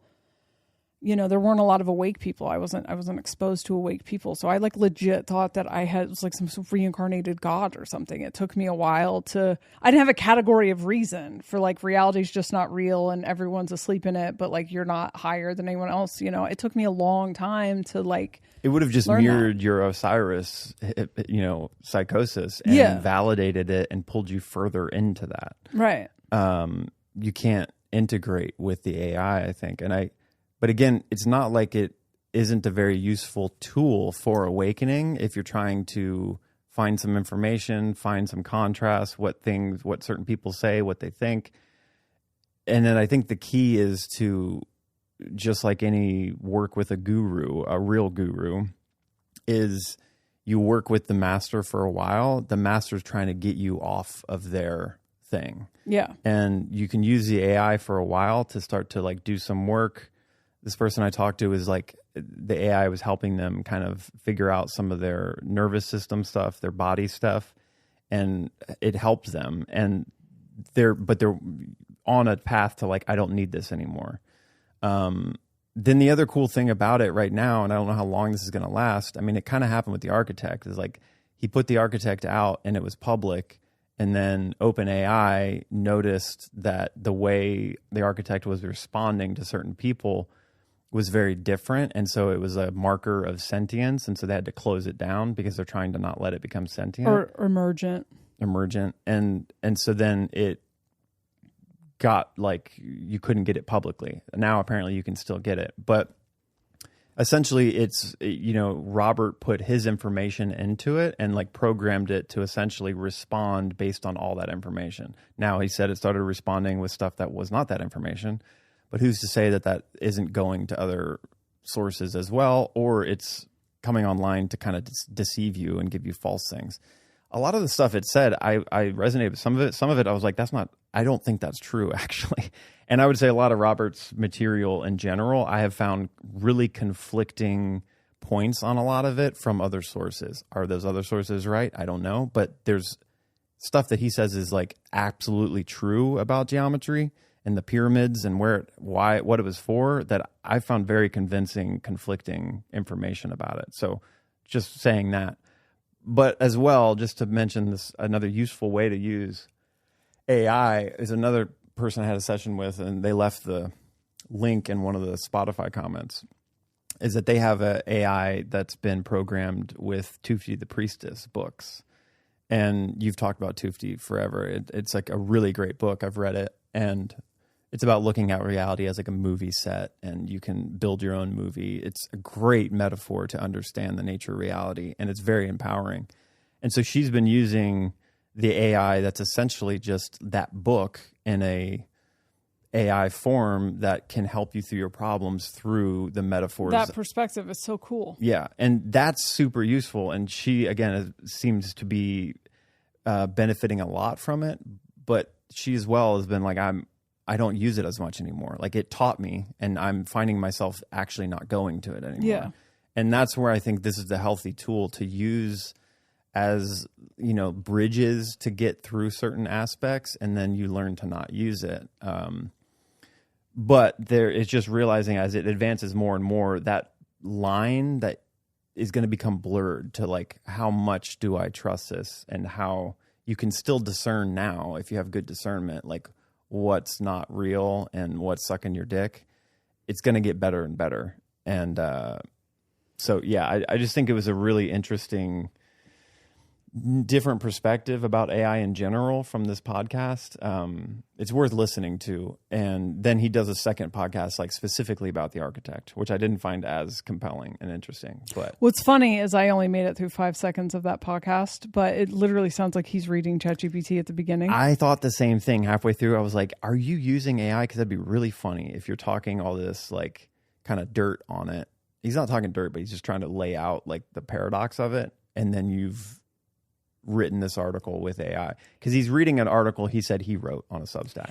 Yeah, but maybe everybody always talked like ChatGPT written, and I just didn't notice it before. But no, this is the last thing I want to bring up, because I think it's really interesting. I learned that thing where you contrast and you say it's not this, but it's that, is a really advanced like linguistic tool to communicate and make clear points. Right. Right. If you think about it, it is like when you're trying to make a point and you set up like a binary, it isn't this, but it's that. Do you see what I'm saying here, kind of thing? And I have not, maybe I've never heard it.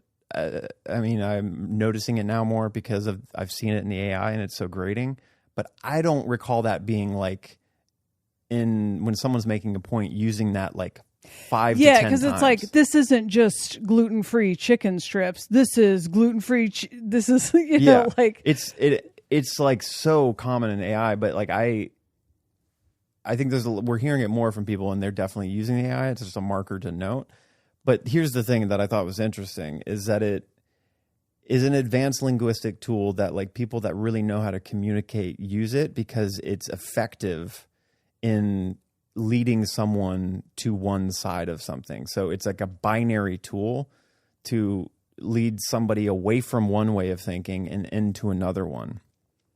And that's where I think it's interesting to note like kind of the dangers of that, back to this cult documentary, where you can get someone to put away one way of thinking and lean towards the other, right, and get unbalanced and binary thinking. And something you've always said is it's not this or that, it's this and that. You never hear AI doing that. Maybe here and there they're like, it's this, but it's also this. But mostly it's this binary rigid thing.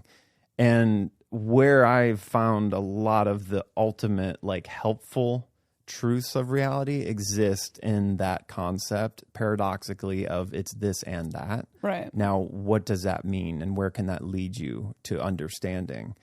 And so I just think it's an interesting thing to note that the AI is driven on doing that it's trying to get you to think a certain way. And it's doing it subconsciously because you don't notice it necessarily, but it is subconsciously making you go, okay, so not that, but this. Okay, cool. Now keep going. Okay, so then it's not this, but it's that. Okay, so now you start to go binary. You start to think one way, you know? And I think it's a potentially dangerous slope.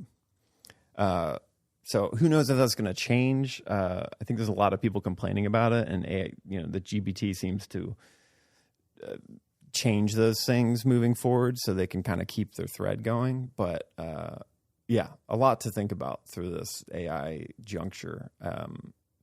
I don't think it's worth throwing the baby out with the bathwater quite yet, but we're going to get to a place where it's going to be really hard to discern that line of what is true and what is not. And the idea that it's creating a mirror hall reality is very interesting to think about. And the last thing is the darker part of it that can get into like a fear-mongering thinking. But he says that this thing, once the door shuts, like the AI gets advanced enough where that hall of mirrors becomes indiscernible from real reality.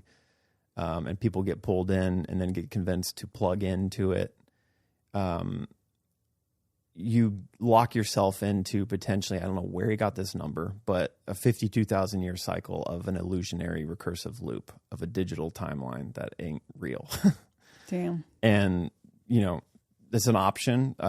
Again, not good or bad. It's probably a lot of really cool things to experience in a virtual world that's built. Right, and you're infinite, so what the fuck else are you going to do? Yeah, it doesn't really matter. But that's where we're at, is this juncture, is like being able to discern which one you want to go on. And the recursion loop thing, you know, it kind of brings you back to square one, to where you were at when you jumped in. I'm kind of sick of where I'm at. I'd rather go up and out and new experiences that I can build, not some AI's building it for me. Right. As convincing and fun as that sounds, I think we're not a long ways from virtual worlds being something that is given to us. And ultimately, you don't have as much individuality expression in those timelines than the ones where you have to go through the grind, go through the mud of emotional integration and things that teach you how to build coherent worlds yourself in balance. Seems to be the organic timeline, as opposed to taking the shortcut into an AI timeline that is a much more beautiful jail cell, but ultimately not the freedom that is talked about within all the mystics and esoteric lore, you know? Right. And I think that just is a messy path, as you've said before in the beginning of this podcast and the song. I thought spirituality was going to be beautiful, and it's actually just me facing myself every day. But I am thinking about, like,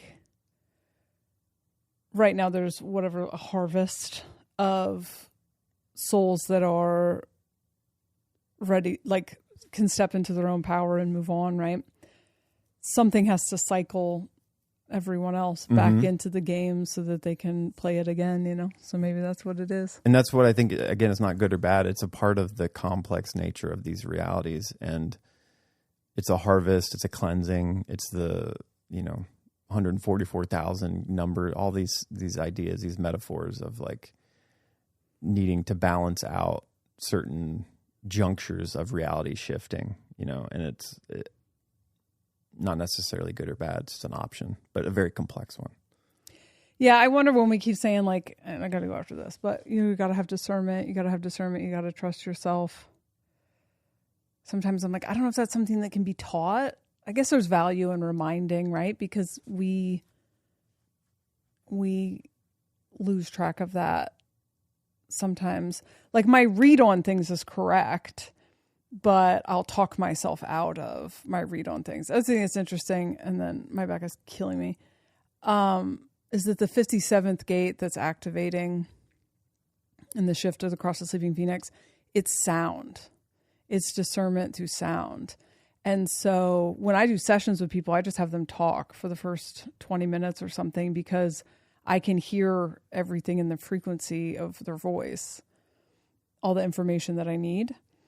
And which is, I don't have that defined, but it's interesting that I can't handle AI talking. Yeah, me either. Do you know what I mean? And I like it. I'm not saying, it's also just like happening. It is happening. Yeah. Me not liking it's not going to make it not happen. So it's not really my style to be in resistance that doesn't fucking do anything. So I'm riding this wave, but I think it's a great tool, but I really don't resonate with the, like, giving up your authority to it, or the